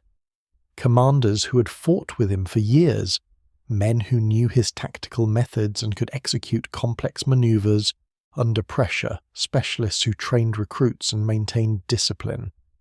Many of his Italian allies had also died, but their loss was less critical because they had never been fully integrated into his military system. The Samnites, Lucanians, and Bruttians would send more warriors, but the Epirot veterans who died at Asculum represented an irreplaceable resource. After the battle, a friend approached Pyrrhus to congratulate him on his great victory. Pyrrhus looked at the corpse-strewn battlefield, at the pyres burning for his dead officers, at his exhausted and depleted army, and spoke words that would echo through history. If we are victorious in one more battle with the Romans, we shall be utterly ruined. The phrase entered every language, Pyrrhic victory becoming synonymous with triumph so costly it amounts to defeat. Pyrrhus understood what his celebrating officers did not. He was winning battles but losing the war. Every victory depleted his irreplaceable veterans while the Romans simply raised new legions. He had defeated 2 Roman armies and stood victorious in southern Italy. Yet Rome showed no inclination toward peace, no weakening of will, no consideration of negotiation. The months following Asculum demonstrated the accuracy of Pyrrhus's assessment. While he tended his wounded and tried to rebuild his army in Tarentum, Rome recruited fresh legions, appointed new consuls, and prepared to continue the war. Some of Pyrrhus's Italian allies became indifferent or actively hostile, understanding that the Greek king could not protect them indefinitely from Roman vengeance. The Samnites, who had fought alongside Pyrrhus at both Heraclea and Asculum, began private negotiations with Rome, seeking terms that would allow them to abandon Pyrrhus without suffering complete destruction. The Greek cities of Magna Graecia still celebrated Pyrrhus as their champion, but their financial and military contributions to his cause remained minimal. It was in this context, victorious but weakened, controlling southern Italy but unable to strike a decisive blow against Rome, that Pyrrhus received an embassy from Syracuse, the wealthiest and most powerful Greek city in Sicily. The delegation brought desperate news. Carthage, the great North African power that controlled western Sicily, had been expanding eastward for years, gradually conquering Greek cities and establishing control over the island. Syracuse itself was under siege by Carthaginian forces, and the city's leaders feared that without external help they would fall within months. The Syracusan ambassadors offered Pyrrhus command of their military forces, recognition as king of Sicily, and the full resources of the richest Greek city in the western Mediterranean if he would cross to Sicily and drive back the Carthaginians. For Pyrrhus, Sicily represented both opportunity and disaster. On one hand, abandoning Italy meant surrendering all the gains he had achieved at such terrible cost allowing Rome to reconquer southern Italy and potentially destroy his Italian allies. On the other hand, continuing the war against Rome promised only more battles like Heraclea and Asculum, victories that brought him closer to ruin with each engagement. Sicily offered something different: a war against Carthage, a wealthy enemy that could be plundered, and the possibility of establishing a real kingdom, rather than merely commanding a fractious coalition of Italian tribes and Greek cities. Pyrrhus had dreamed of building an empire that would rival Alexander's achievements. Conquering Sicily and then attacking Carthage in North Africa might offer that opportunity. He consulted with his advisors, and the discussion revealed deep divisions within his command. Some officers argued for staying in Italy, consolidating control over the south, and grinding down Roman power through attrition and alliance building. They pointed out that Pyrrhus controlled most of Magna Graecia, that his victories had encouraged several Italian tribes to defect from Rome, and that another year of campaigning might break the Romans' will to continue fighting. Other advisors supported the Sicilian expedition, arguing that Rome had demonstrated it would never negotiate while foreign troops occupied Italian soil, that Pyrrhus was slowly bleeding his army to death in battles he could not afford to win, and that Sicily offered fresh resources and a different kind of war. Pyrrhus made his decision based on strategic calculation, but driven by his fundamental nature. He could not resist the lure of new conquests. In 278 BC, he announced he would accept Syracuse's invitation and campaign in Sicily. He left a garrison force in Tarentum and other Greek cities to maintain his presence in Italy, but he took the bulk of his army, including most of his remaining veteran troops and his elephants, across the Strait of Messina to Sicily. It was a decision that would haunt him for the rest of his life, a strategic gamble that abandoned certain gains for uncertain possibilities. Pyrrhus landed in Sicily in early 278 BC and was greeted as a saviour by the Greek cities of the eastern and southern island. Syracuse opened its gates and proclaimed him commander-in-chief of all Sicilian Greek forces. Smaller cities followed Syracuse's example, providing troops, supplies, and money for the campaign against Carthage. Pyrrhus found himself commanding not just his own veterans from Epirus, but also Sicilian Greek armies, mercenaries from across the Mediterranean, and local militias, a combined force that numbered in the tens of thousands. For the first time since arriving in the West, Pyrrhus had resources that matched his ambitions. The Carthaginian siege of Syracuse collapsed as soon as Pyrrhus arrived with his army. The Carthaginian commanders, recognizing that they could not hold siege lines against Pyrrhus' veteran troops and war elephants, withdrew to their strongholds in western Sicily. Pyrrhus pursued them immediately, understanding that hesitation would allow Carthage to reinforce its Sicilian garrisons, and that only rapid offensive action could drive them from the island entirely. His campaign through Sicily in 278–277 BC demonstrated his military genius at its peak. He captured Panormus, the major Carthaginian base on the northern coast, through a combination of siegecraft and assault that overcame formidable fortifications. He took Eryx, a mountain stronghold the Carthaginians had held for decades, through a daring attack that his officers thought impossible. City after city fell to his forces, and by late 277 BC, Pyrrhus controlled almost the entire island except for Lilybaeum, the heavily fortified Carthaginian stronghold at Sicily's western tip. Lilybaeum proved impregnable. Pyrrhus laid siege to the city, constructing siege towers, battering rams, and mining operations, throwing every technique of Hellenistic siegecraft at the walls. But Carthage controlled the sea, and their navy supplied Lilybaeum with endless reinforcements, food, and ammunition. This siege dragged on for months, with Pyrrhus unable to make progress. The Carthaginians offered peace terms. They would abandon all of Sicily except Lilybaeum, effectively conceding the island to Pyrrhus in exchange for this single stronghold. It was a generous offer that would have secured everything Pyrrhus had come to Sicily to achieve. But Pyrrhus refused, obsessed with total victory, demanding complete Carthaginian surrender, and even making plans to invade North Africa and assault Carthage itself. His obsession with absolute conquest alienated his Sicilian Greek allies. The cities that had welcomed him as a liberator in 278 BC found themselves under martial law in 277 BC, their wealth confiscated to fund Pyrrhus's war, their young men conscripted into his armies, their autonomy replaced by the king's absolute authority. Pyrrhus executed or imprisoned Sicilian Greek leaders he suspected of insufficient enthusiasm for his cause. He seized control of Syracuse's famous fleet, planning to use it for his invasion of Africa.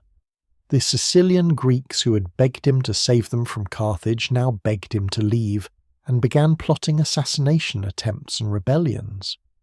And all the while, in Italy, Rome was reconquering the territories Pyrrhus had won at such terrible cost.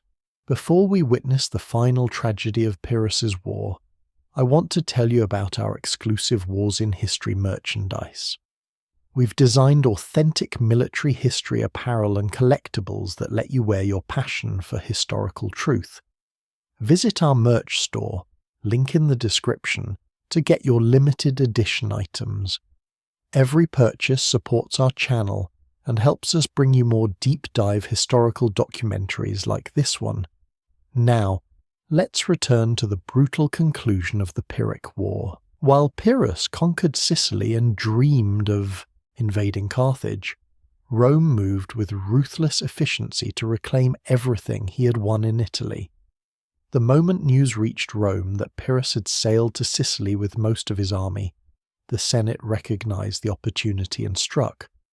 Fresh legions marched south in 278 BC, not seeking a climactic battle, but systematically reconquering territory, besieging cities that had defected to Pyrrhus, and demonstrating to the Italian tribes that Roman power had not been broken by two battlefield defeats.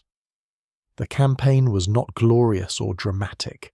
It was methodical, brutal, and devastatingly effective. The Romans targeted Pyrrhus' Italian allies first, understanding that the coalition he had built was the foundation of his power in Italy. The Samnites, who had fought alongside Pyrrhus at both Heraclea and Asculum, now faced Roman legions invading their mountain homeland with vengeance as the explicit goal.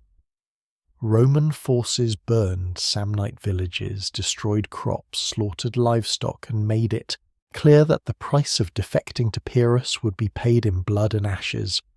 Some Samnite tribes immediately sued for peace, offering to return to their previous alliance with Rome and providing hostages as guarantees of future loyalty. Others fought on, conducting guerrilla warfare from mountain strongholds, but without Pyrrhus and his elephants to support them in pitched battles, they could only delay rather than prevent their defeat. In Bruttium, the southernmost region of Italy, Roman forces advanced steadily through territory that had welcomed Pyrrhus as a liberator in 280 BC. The Bruttian tribes, seeing that Pyrrhus had abandoned them to pursue his Sicilian adventure, made their own accommodations with Rome. Some switched sides immediately, calculating that Roman vengeance against allies was preferable to Roman vengeance against enemies. Others tried to remain neutral, closing their gates to both Roman and Greek forces, hoping to survive by avoiding commitment to either side. The Romans gave them no such option. Neutrality was treated as hostility, and cities that refused to actively support Rome were besieged until they surrendered or were destroyed. The Greek cities of Magna Graecia found themselves in the most precarious position. They had invited Pyrrhus to Italy specifically to protect them from Rome, had celebrated his victories at Heraclea and Asculum as the salvation of Greek civilization in the West, and had provided him with supplies, money, and staging bases for his campaigns. Now, with Pyrrhus in Sicily, they faced Roman armies determined to punish them for their defection. Locri, Croton, and Metapontum watched Roman legions approach their walls and understood that without Pyrrhus's phalanx and elephants to defend them, their sophisticated fortifications and citizen militias would delay but not prevent Roman conquest. Croton surrendered without a fight in 207 BC, opening its gates to Roman forces and accepting a garrison. The terms Rome offered were harsh but not exterminatory. The city would remain autonomous in internal affairs but would acknowledge Roman supremacy, provide troops for Roman military campaigns, and pay substantial tribute. Most importantly, Croton would immediately sever all ties with Pyrrhus and would be required to resist if he returned from Sicily. Other Greek cities watched Croton's capitulation and made their own calculations about survival. Rome was demonstrating that submission brought harsh terms but continued existence, while resistance brought siege, slaughter, and enslavement of survivors. By 276 BC, when Pyrrhus finally understood that his Sicilian campaign was collapsing and that he needed to return to Italy, Rome controlled almost all of southern Italy except for Tarentum, which still held out with a garrison Pyrrhus had left under his son Alexander's command. The coalition Pyrrhus had assembled at such cost after Heraclea had collapsed. The Samnites were defeated, their warriors killed or in hiding. The Lucanians and Bruttians had submitted to Rome or been conquered. The Greek cities had negotiated separate peace terms with Rome. Everything Pyrrhus had achieved through 2 brilliant battlefield victories has been undone by his absence, proving that military genius without sustained presence was worthless in a war of attrition against an enemy with unlimited manpower and absolute determination. Meanwhile in Sicily, Pyrrhus's campaign had transformed from triumph to disaster through a combination of his own hubris and the iron reality of Carthaginian naval power. By late 277 BC, he controlled almost the entire island except for Lilybaeum, the heavily fortified Carthaginian stronghold at Sicily's western tip. Lilybaeum was more than a city. It was a fortress port designed specifically to resist siege, with triple walls, deep harbours protected by chains and defensive towers, and garrison quarters capable of housing tens of thousands of soldiers. Pyrrhus threw everything he had at those walls: siege towers tall enough to overtop the fortifications, battering rams to smash gates, mining operations to undermine walls, artillery to bombard the defences with massive stones and iron-tipped bolts. The siege dragged on for months, with Pyrrhus unable to make meaningful progress. Every breach his engineers created was repaired overnight. Every tower his sappers undermined was reinforced before it could collapse. Every assault his troops launched was thrown back with heavy casualties. The problem was fundamental. Carthage controlled the sea. Their navy could supply Lilybaeum with endless reinforcements, fresh troops arriving to replace casualties, food and ammunition flowing into the city, while Pyrrhus's besieging army ran short of supplies. The Sicilian Greeks, who had initially supported his campaign with enthusiasm, grew increasingly resentful as the siege consumed resources without producing results. They had invited Pyrrhus to drive the Carthaginians from Sicily, not to bankrupt themselves funding an impossible siege. The Carthaginians, recognizing that they were losing the land war but winning the strategic struggle, offered Pyrrhus generous peace terms.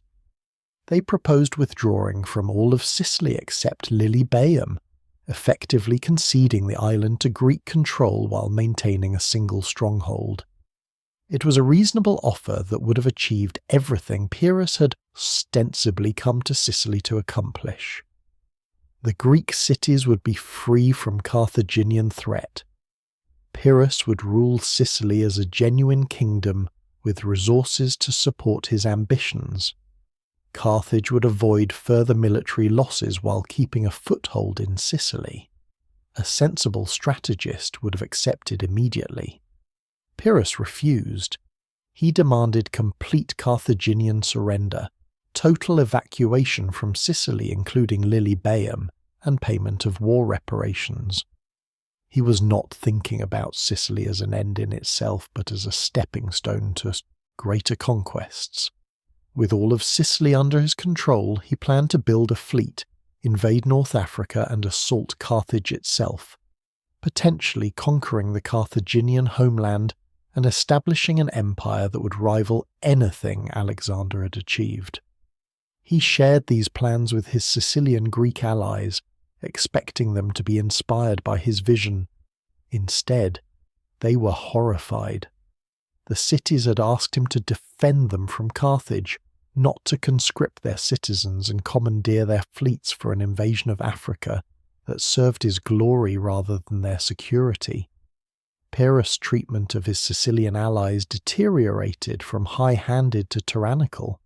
He imposed crushing taxes to fund the Lilybaeum siege and his planned African expedition, confiscating wealth from temples and private citizens alike. He conscripted thousands of young Sicilian Greeks into his army, forcing them to serve in campaigns they had no interest in fighting.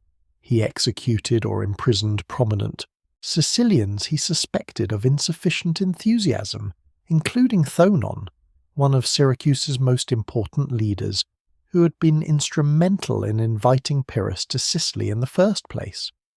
The execution of Thonon particularly shocked Sicilian opinion. If Pyrrhus would kill one of his own most loyal supporters, no one was safe from his paranoia and ambition. Syracuse's famous fleet, the naval power that had once defeated Carthaginian invasions and that represented the city's pride and independence, was seized by Pyrrhus for his planned African campaign. The Syracusans watched their warships being prepared for a war they opposed, crewed by conscripts who had no desire to fight, commanded by officers who served Pyrrhus's ambitions rather than Sicilian interests. Discontent spread through the Sicilian Greek cities like wildfire. Secret meetings discussed rebellion. Assassination plots were organized and discovered. The cities that had welcomed Pyrrhus as a liberator in 278 BC, now called him a tyrant worse than the Carthaginians he had supposedly come to fight. By early 276 BC, Pyrrhus received urgent messages from Tarentum, begging him to return to Italy. The dispatches described the Roman reconquest in brutal detail. Samnite territories devastated, Bruttium occupied, Greek cities surrendering, his Italian coalition collapsing. His son Alexander, commanding the garrison at Tarentum with perhaps 5,000 troops, could hold the city against direct assault but could not conduct offensive operations to reverse Roman gains. If Pyrrhus did not return immediately with substantial forces, everything he had achieved in Italy would be lost, and Tarentum itself might fall. Simultaneously, news reached him of rebellions brewing across Sicily, of Syracusan conspiracies to assassinate him, of Carthaginian agents offering support to any city that would overthrow his rule. Pyrrhus understood he had lost Sicily.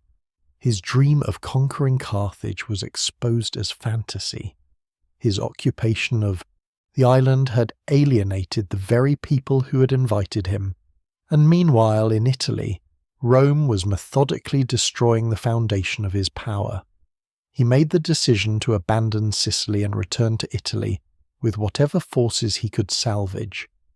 As he prepared to evacuate, he reportedly looked back at Sicily from his ship and spoke words that captured both his bitterness and his insight.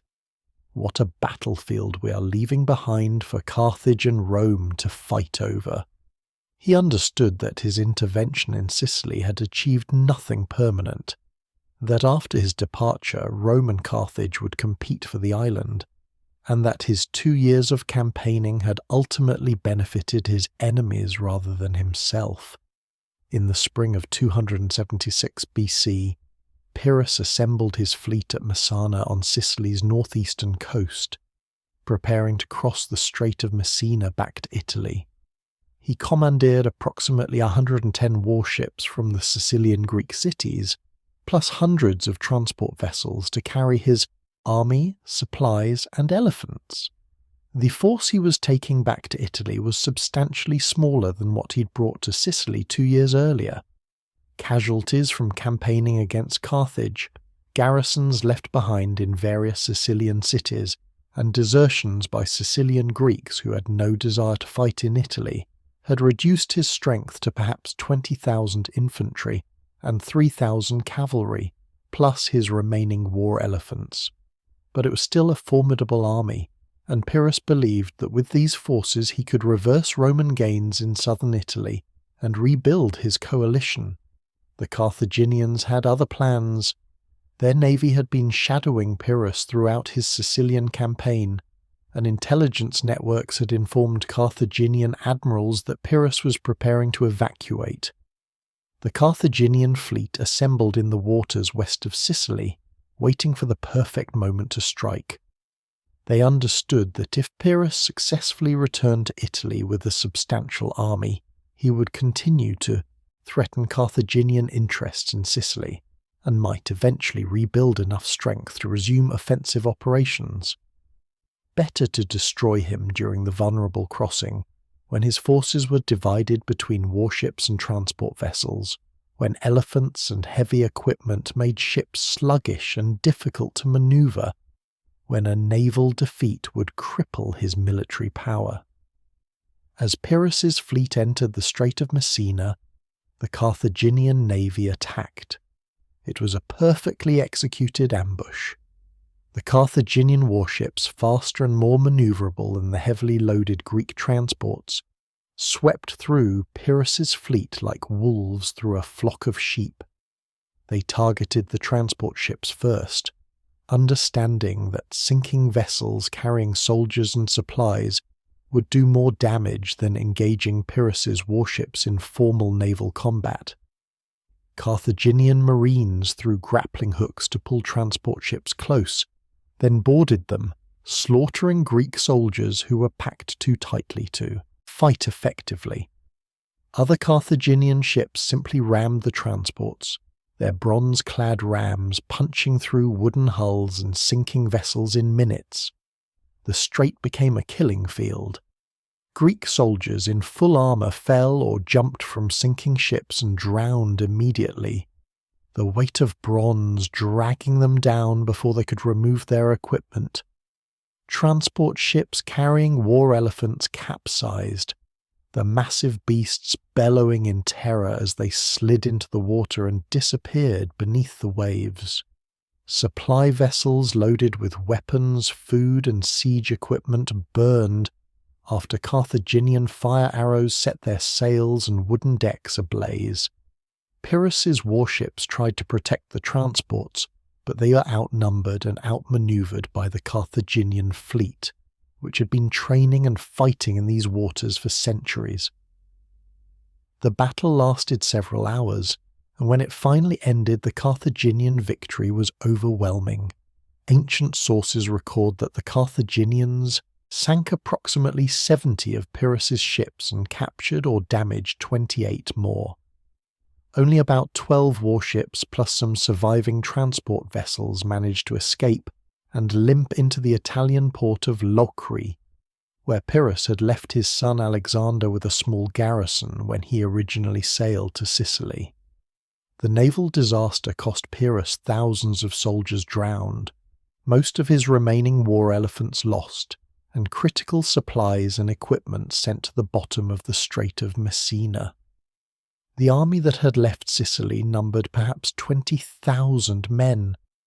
The force that landed at Locri was probably less than half that size.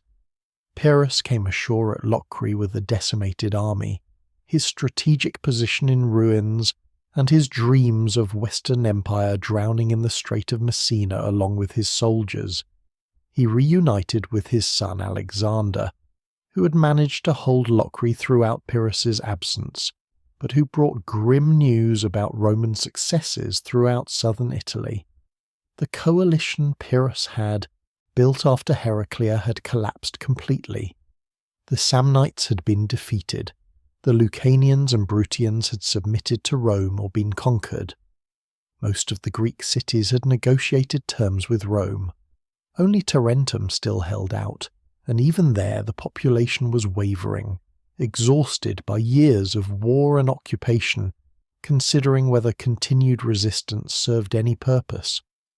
Pyrrhus understood that his strategic situation was hopeless. He no longer had the forces to defeat Rome in a major battle. His Italian allies had abandoned him. The Greek cities that had invited him to Italy now wanted him gone. He had spent 6 years in Italy and Sicily, won brilliant victories, conquered cities and defeated armies, and achieved absolutely nothing permanent. Every gain had been temporary, every victory Pyrrhic in the most literal sense. The logical course of action would be to evacuate Italy entirely, return to Epirus with whatever forces remained, and rebuild his position in Greece where he still retained his kingdom. But Pyrrhus could not accept defeat. He could not bear the thought of returning to Epirus as a failure. He needed one more victory, one final demonstration of his military genius before he could leave Italy. Through the late summer and autumn of 276 BC, Pyrrhus marched north from Locri toward Tarentum, fighting running battles with Roman forces and Italian tribes, losing men to desertion and combat, watching his army shrink with every mile. He reached Tarentum and found the city exhausted, its population depleted by years of war, its resources drained by supporting his campaigns. The Tarentines, who had so enthusiastically welcomed him in 280 BC, now looked at him with resentment and fear, understanding that he had brought them only war and suffering without delivering the security they had sought. But Pyrrhus still had one advantage. Rome was overextended.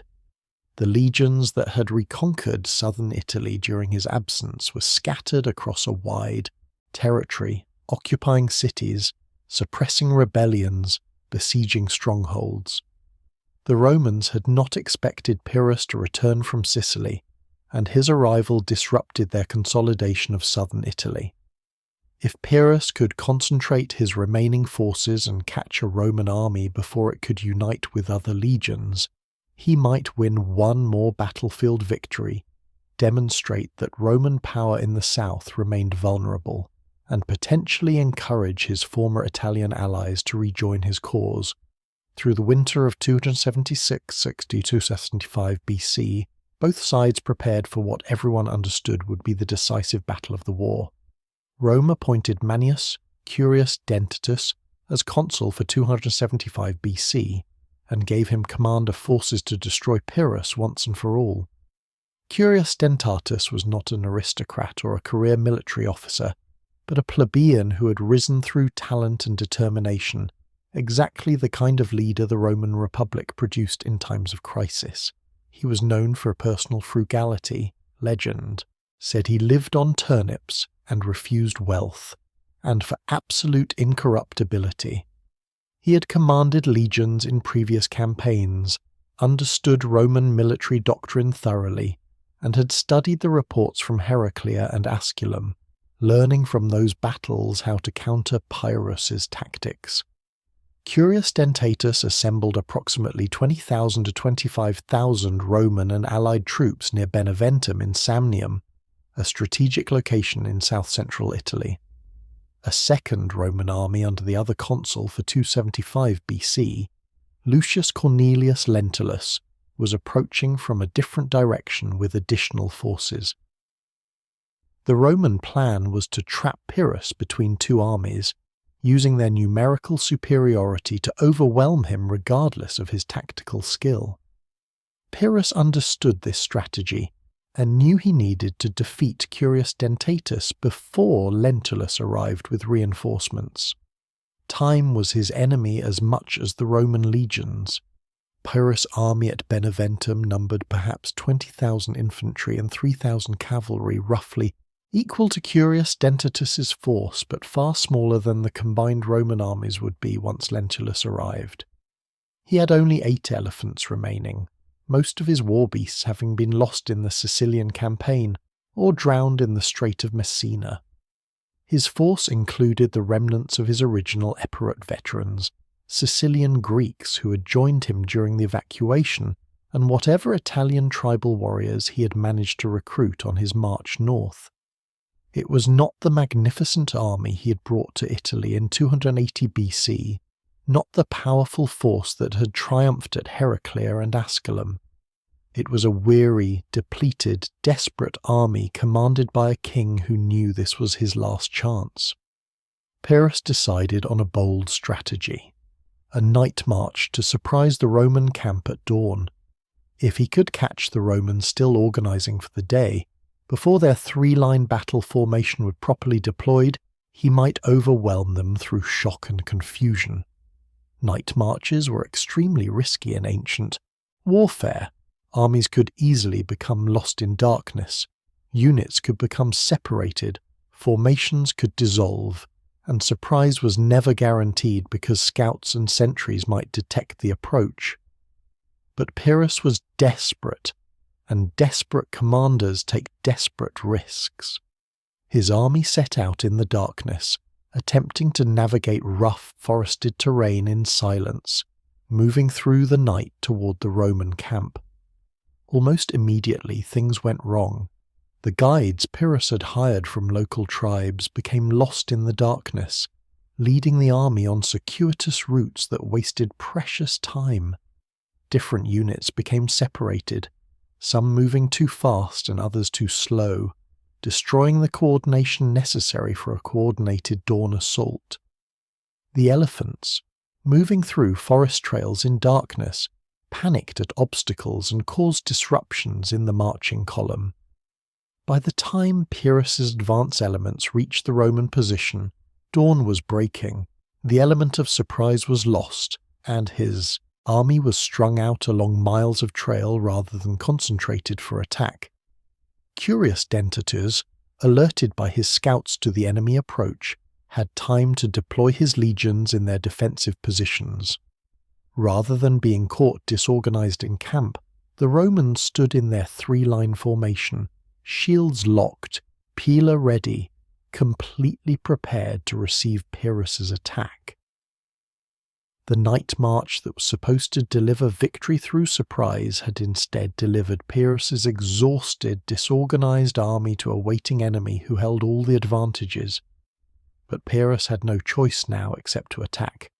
Retreating would devastate morale, and Lentulus was approaching with the Second Roman army. This was the battle, and it would be decided today.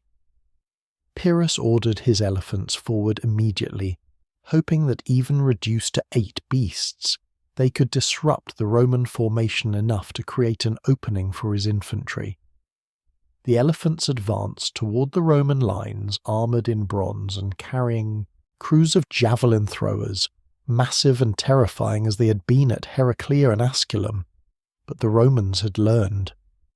Curius Dentatus had prepared specific countermeasures based on the reports from previous battles. He had positioned his velites, light infantry armed with javelins, in front of his main battle line with orders to target the elephants specifically. Behind them, he had prepared fire-based weapons, pots of burning pitch and oil that could be thrown at the elephants, blazing bundles of hay on long poles that could be thrust at their faces. As the elephants approached, the Roman velites showered them with javelins, targeting the vulnerable spots that previous battles had identified: the trunk, the eyes, the spaces between armour plates. Several elephants were wounded immediately, bellowing in pain and slowing their advance. Then the Romans deployed their fire weapons, throwing burning pitch and thrusting flaming poles at the elephants' faces. The effect was catastrophic. Elephants are intelligent animals with excellent memories, and fire terrifies them on a primal level. The wounded, terrified beasts panicked, turning away from the Roman lines despite their mahouts' desperate efforts to control them, and then stampeding directly back through Pyrrhus's own infantry formations. The scene was horrific. The panicked elephants trampled through Pyrrhus' phalanx, crushing men who had no time to get out of their path, destroying the carefully organized formations, spreading chaos through the Epirote army. Soldiers who had stood firm against Roman legions at Heraclea and Asculum now fled in terror from their own elephants. Phalanx units broke apart as men scattered to avoid being trampled. Officers trying to restore order were crushed beneath elephant feet or swept away in the panic of fleeing soldiers. The careful deployment Pyrrhus had planned dissolved into chaos within minutes. Curious Dentatus recognized the opportunity immediately and ordered his legions forward. The Romans advanced in their three-line system, the Hastati charging first with their shields locked and their pila raised. But unlike at Heraclea and Asculum, where they had faced an organized phalanx with levelled pikes, now they encountered a disordered mob of soldiers scattered by their own elephants. The Roman pilum volley struck the disrupted Greek formations with devastating effect, killing and wounding men who had no organized defense. The Hastati charged into the chaos with their gladi, and the close-quarters combat that favored Roman sword work over phalanx pikes began. Pyrrhus attempted to rally his forces, riding along the broken lines, shouting orders, personally leading counterattacks where his presence might restore courage. He gathered some of his Epirot veterans who had not been caught in the elephant stampede and formed a defensive line on higher ground, trying to create a rallying point where his scattered units could regroup. For a brief moment, it seemed he might restore the situation, that his personal leadership and the skill of his veteran troops might turn chaos back into organized resistance. His royal guard, the Agema, fought with suicidal courage around his position, holding off Roman attackers and buying time for other units to reorganize. But the Romans were relentless. The princeps advanced, veteran legionaries who had fought in multiple campaigns and who knew how to exploit disorganization. They struck at the flanks of Pyrrhus' defensive position, forcing him to spread his limited forces to prevent being surrounded. The Triarii moved forward as well, and for the first time in the war against Pyrrhus, all three Roman lines were engaged simultaneously, their combined weight pressing against Pyrrhus's shrinking perimeter. Roman cavalry, which had been beaten by Pyrrhus the Salian horsemen in previous battles, now found their opponents scattered and disorganized, and they swept around the flanks of Pyrrhus' position, cutting down fleeing infantry and isolating units that tried to hold their ground. The battle raged through the morning, but the outcome was inevitable. Pyrrhus' army was broken, his formations destroyed, his tactical genius rendered useless by the chaos of the panicked elephants and the failed night march. By midday he was in full retreat, withdrawing toward Tarentum with the remnants of his army, leaving thousands of dead on the battlefield. The Romans captured several of his elephants, along with substantial equipment and supplies. Curious Dentatus held the field, and for the first time in the war, Rome had achieved an unambiguous tactical victory over Pyrrhus, defeating him through preparation, tactical innovation, and exploiting his own mistakes. Pyrrhus retreated to Tarentum with perhaps 8,000 survivors from the approximately 20,000-man army he had led to Beneventum. The casualties included not just the dead and wounded left on the battlefield, but also deserters who abandoned him during the retreat, Italian tribal warriors who slipped away to return to their homes, Sicilian Greeks who had only followed him from Sicily because they had no other option. What reached Tarentum was not an army but the shattered remnants of one. Exhausted men with broken morale who had watched their own elephants destroy them, and who had been beaten by the same Roman legions that Pyrrhus had defeated twice before. In Tarentum, Pyrrhus confronted the brutal reality that his Italian adventure was over. He no longer had the forces to defeat Rome in battle. His Italian allies had abandoned him completely after Beneventum. The Greek cities that had invited him wanted him to leave, understanding that his presence brought only war without delivering protection. Even Tarentum's population, which had endured 6 years of military occupation and martial law, was ready for peace even if it meant submission to Rome. Pyrrhus understood that if he remained in Italy, he would be gradually worn down, his remaining forces whittled away in skirmishes and sieges, his reputation destroyed by a series of defeats that would erase the memory of his earlier victories. In the autumn of 275 BC, less than 6 months after the disaster at Beneventum, Pyrrhus made his final decision. He would abandon Italy and return to Epirus with whatever forces remained loyal to him. He left a garrison in Tarentum under the command of his son Helenus and the general Milo, perhaps 3,000 men tasked with holding the city and theoretically keeping his claim to southern Italy alive. But everyone understood this was a symbolic gesture rather than a real military presence. Pyrrhus took perhaps 8,000 infantry and 500 cavalry with him across the Adriatic, the core veterans who had followed him through 6 years of war, the survivors of Heraclea and Asculum and Beneventum and a dozen other battles. As his ships sailed from Tarentum's harbour, Pyrrhus looked back at the city and the Italian coast beyond, the landscape where he had won brilliant victories and suffered ultimate defeat. He had come to Italy in 280 BC with the greatest army in the western Mediterranean, equipped with the weapons and tactics that had conquered Persia, led by a king whom Hannibal would later rank as one of history's finest generals. He had defeated Rome twice in pitched battles, had conquered most of southern Italy, had built a coalition of Greek cities and Italian tribes, and he was leaving with nothing to show for it except thousands of dead soldiers, empty treasuries, and the bitter knowledge that military genius was insufficient when fighting an enemy with unlimited determination and inexhaustible manpower. The ancient sources record that Pyrrhus later said, when reflecting on his Italian campaign, that if he had understood Roman character before invading, he would never have crossed the Adriatic. Rome did not fight like the Hellenistic kingdoms he had battled in Greece, where wars were decided by single battles between professional armies, and where defeated kings negotiated peace terms.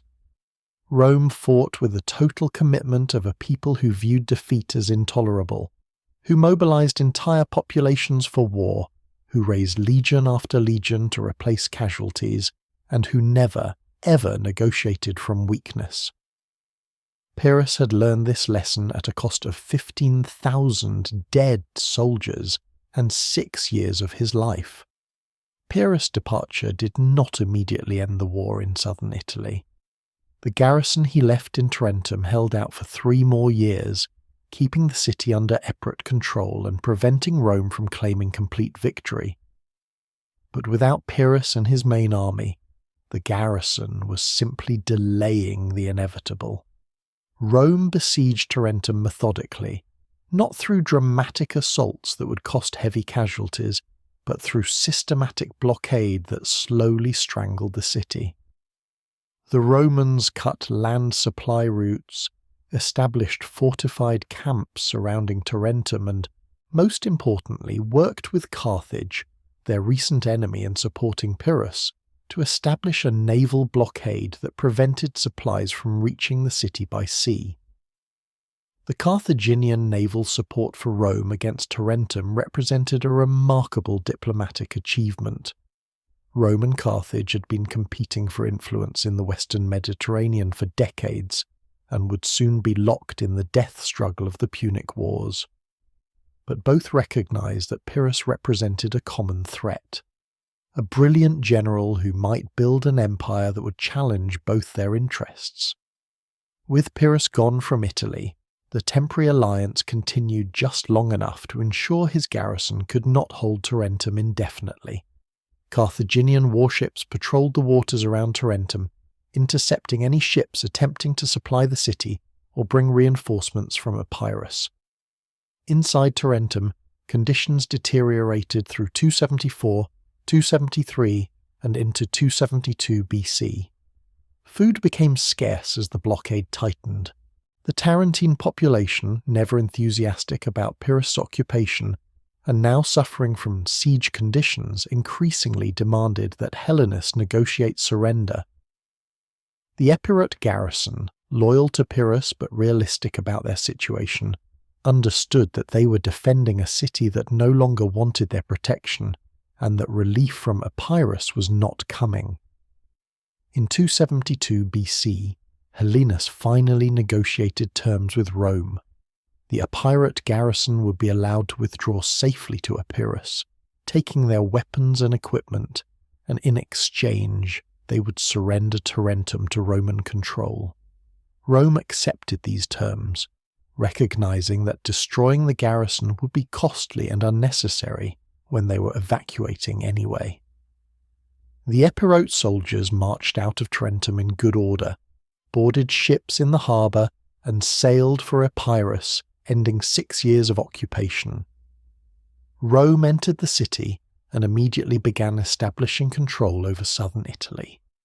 The terms Rome imposed on Tarentum were harsh but not exterminatory.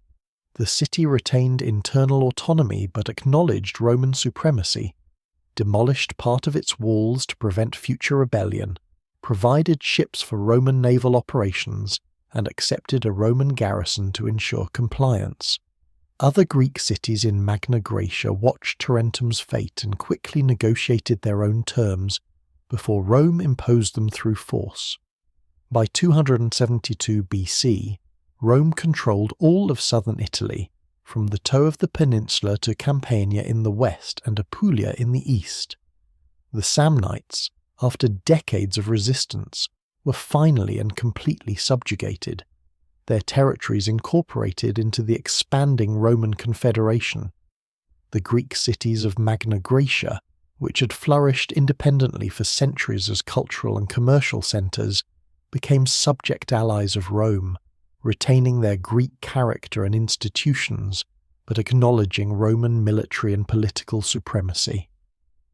The Italian tribes, Lucanians, Bruttians, and others, who had briefly joined Pyrrhus against Rome, found themselves under firmer Roman control than before, their territories garrisoned, their populations conscripted into Roman armies for future campaigns.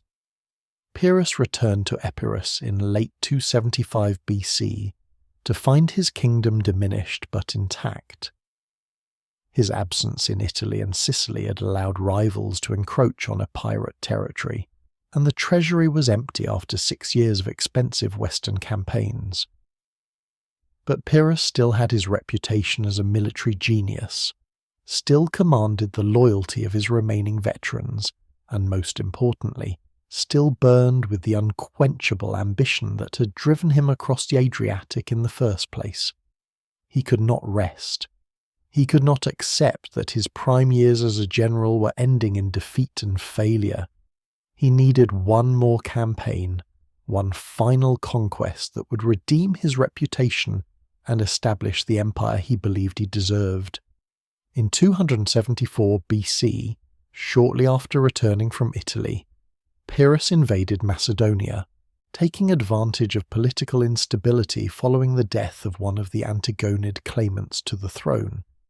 The Macedonian army, demoralized by internal conflicts and impressed by Pyrrhus' reputation despite his Italian failures, defected to him en masse, just as they had in 288 BC.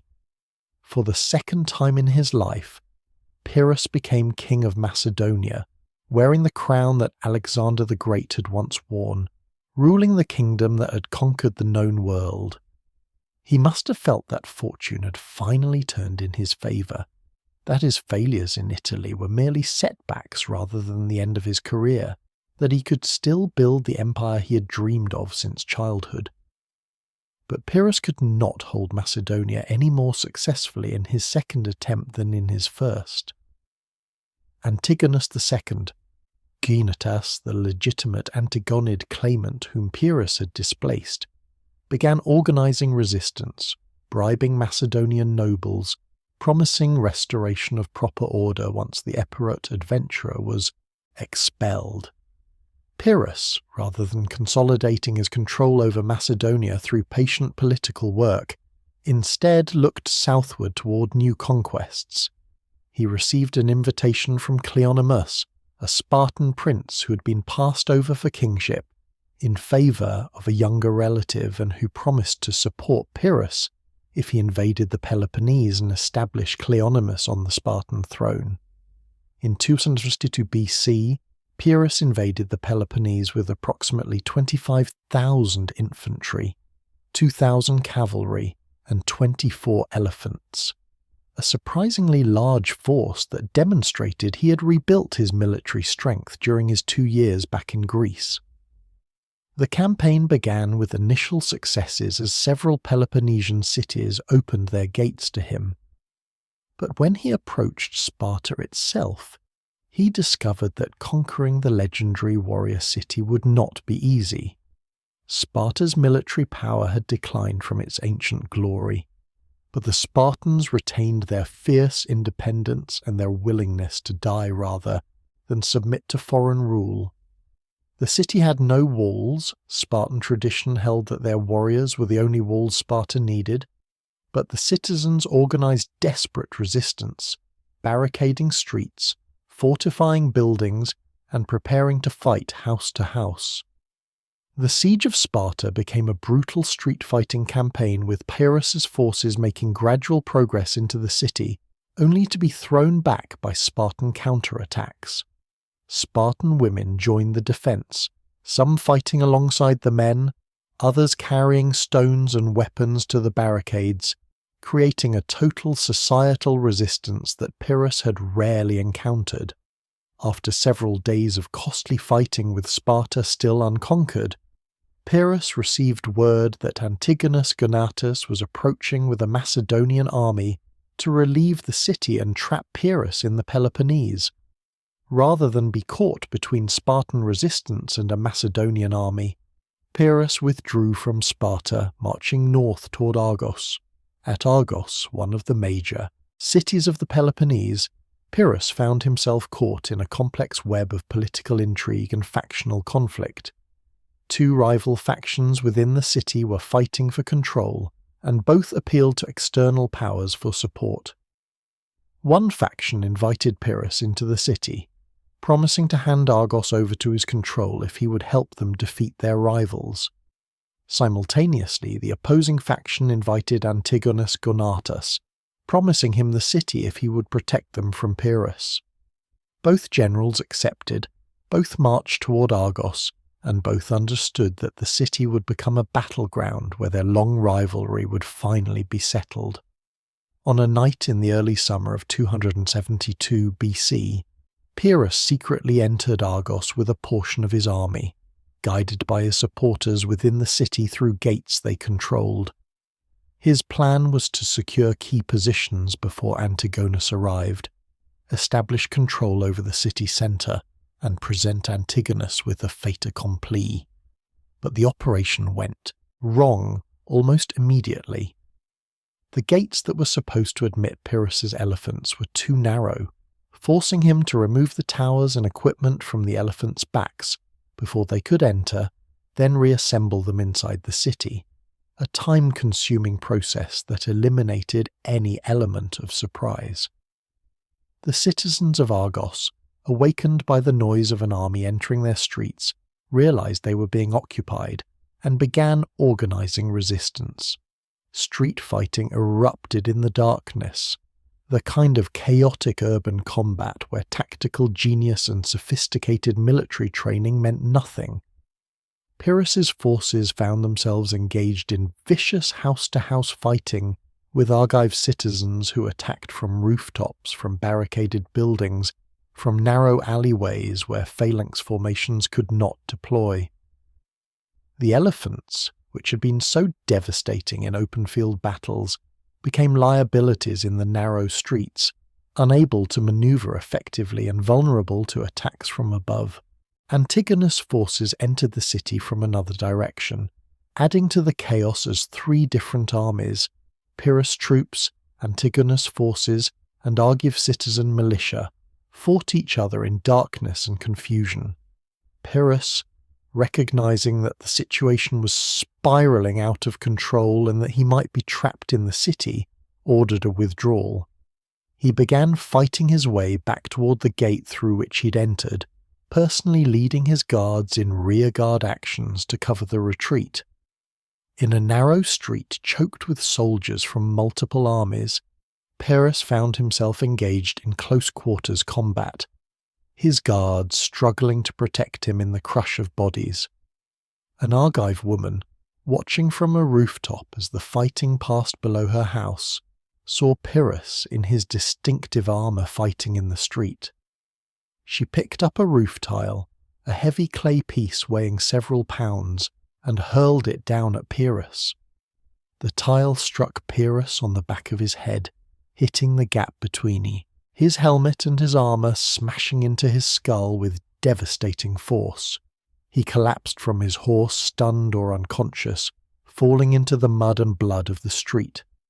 Before his guards could protect him, an Antigonus soldier named Epirus recognized the fallen king and cut his head off with a sword. The guards recovered Pyrrhus's body and fought their way out of Argos, but the king who had defeated Rome twice, conquered Sicily, and come within reach of invading Carthage, died in a nameless street in Argos, killed by a roof tile thrown by an unnamed woman. It was an ignominious end for one of history's greatest generals, a death that mocked the glory he had sought throughout his life.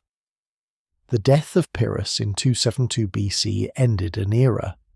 He had been the last great general of the early Hellenistic period, the final commander who had fought with the tactics and weapons that Alexander had used to conquer Persia.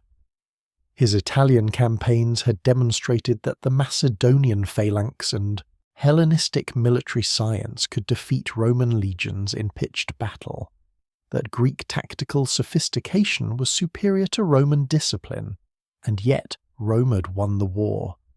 They had lost every major battle and won the strategic conflict through sheer determination, unlimited manpower reserves, and absolute refusal to accept defeat. Pyrrhus's legacy was complex and contradictory. Military historians recognized him as one of the finest tactical commanders who'd ever lived. Hannibal, when asked decades later who were the greatest generals in history, placed Pyrrhus second only to Alexander the Great, ahead of himself and far ahead of any Roman commander. Plutarch devoted an extensive biography to Pyrrhus, analysing his campaigns and character, recognizing his genius while also noting his fatal flaw. He could never be satisfied with what he had achieved and always sought new conquests that overextended his resources. The phrase Pyrrhic Victory entered every language, describing triumphs so costly they amounted to defeat, a permanent reminder of the king who won battles but lost everything. For Rome, the Pyrrhic War was transformational. They had faced the greatest general of the age, equipped with the military system that had conquered the known world, and they had not merely survived but prevailed. The war taught Rome that they could defeat Hellenistic kingdoms, that their military system was not inferior to the Greek phalanx, but actually superior in strategic flexibility and ability to replace casualties. The confidence Rome gained from defeating Pyrrhus would serve them well in future conflicts with Carthage and the Hellenistic kingdoms of the East. Equally important, the war demonstrated to the Mediterranean world that Rome was no longer a regional Italian power, but a major force capable of challenging anyone. The Italian tribes who had briefly joined Pyrrhus against Rome learned a harsh lesson about the price of defection. The Samnites, who had resisted Rome for generations, were finally and completely subjugated, their populations dispersed, their territory colonized by Roman settlers. The Greek cities of Magna Graecia lost their independence, becoming subject allies whose wealth and ships served Roman interests. Southern Italy, which had been a patchwork of independent cities and tribal territories, became integrated into the Roman Confederation, providing manpower for the legions that would soon conquer the Mediterranean. For the Greek world, Pyrrhus's failure in Italy marked the beginning of a long decline. The Western Greeks in Sicily and Italy had invited him as their champion against Roman Carthage, hoping he would protect Greek civilization in the West. His failure meant that Sicily would become a battleground in the Punic Wars, eventually falling under Roman control. Magna Graecia would be absorbed into the Roman system, its cities Romanized over generations, its Greek character gradually diluted.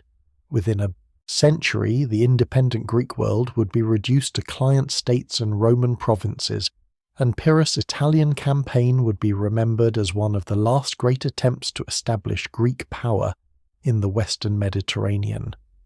The story of Pyrrhus is ultimately a tragedy of ambition untempered by strategic vision. He possessed tactical genius but lacked strategic sense, understanding how to win battles but not how to win wars. He could defeat armies but could not build lasting alliances, could conquer cities but could not create stable kingdoms, could achieve brilliant victories but could not secure meaningful peace. His failure in Italy demonstrated that military excellence alone was insufficient when fighting an enemy like Rome, which treated war as total commitment rather than limited conflict, which mobilized entire populations rather than just professional armies, and which never stopped fighting until victory was achieved. The brutal truth of the Pyrrhic War was that brilliance lost to determination, that tactical sophistication lost to strategic stubbornness, that the greatest general of his age lost to a republic of farmers who simply refused to surrender. Pyrrhus won at Heraclea and Asculum, destroying Roman armies and killing thousands of legionaries. Rome lost those battles and won the war. They raised new legions, appointed new consuls, and kept fighting until Pyrrhus was broken and driven from Italy. The lesson resonated across the ancient world. Rome could not be defeated by winning battles. They had to be destroyed completely or not fought at all. And no enemy in Pyrrhus's generation possessed the resources to destroy Rome. Pyrrhus dreamed of becoming a new Alexander, of building an empire that would span the Mediterranean, of being remembered as the greatest conqueror of his age. Instead, he became a cautionary tale about the cost of ambition, about victories that destroy the victor, about military genius rendered meaningless by strategic failure. He left no empire, no dynasty that survived him, no lasting achievements except the negative legacy embedded in the phrase that bears his name. Every general since Pyrrhus who wins a costly victory, every nation that achieves triumph at unsustainable price, inherits his legacy and carries his curse. The Pyrrhic War ended in 272 BC when Tarentum fell to Rome, but its consequences shaped the ancient world for centuries. Rome emerged as the dominant power in Italy, confident in its military system and its ability to defeat Hellenistic kingdoms. Within 2 decades, they would be locked in the First Punic War with Carthage, fighting for control of Sicily and the Western Mediterranean. Within a century that would conquer Macedon and Greece, subjugate Carthage, and establish an empire that would dominate 3 continents. The legions that learned to fight against Pyrrhus' phalanx and elephants would go on to conquer the known world. Pyrrhus left no lasting empire, but he left a permanent mark on history and language. Every politician who achieves victory at too high a cost, every general who wins battles but loses wars, every leader who destroys their own strength pursuing glory, all of them inherit Pyrrhus's legacy. The phrase Pyrrhic Victory has survived 2,300 years, spoken in every language, instantly understood across cultures, a permanent testament to the king who had everything and lost everything pursuing more. That is the brutal truth of Pyrrhus of Epirus. He was one of history's greatest generals and one of history's greatest failures, a man whose brilliant victories amounted to complete defeat. If you found this deep dive into the Pyrrhic War as gripping as I did researching it, support Wars in History on Patreon. Your patronage allows us to spend weeks researching these comprehensive historical documentaries, accessing academic sources, and bringing you the brutal truth about history's greatest conflicts. Patreon supporters get early access to videos, behind-the-scenes content, and voting rights on future topics. The link is in the description. Join our community of history enthusiasts who believe that the past should be told without filters, without propaganda, and without compromise. This is Wars in History, bringing you the unvarnished reality of warfare across the centuries. Subscribe, hit the notification bell, and join us next time as we explore another chapter in humanity's endless struggle for power, glory, and survival.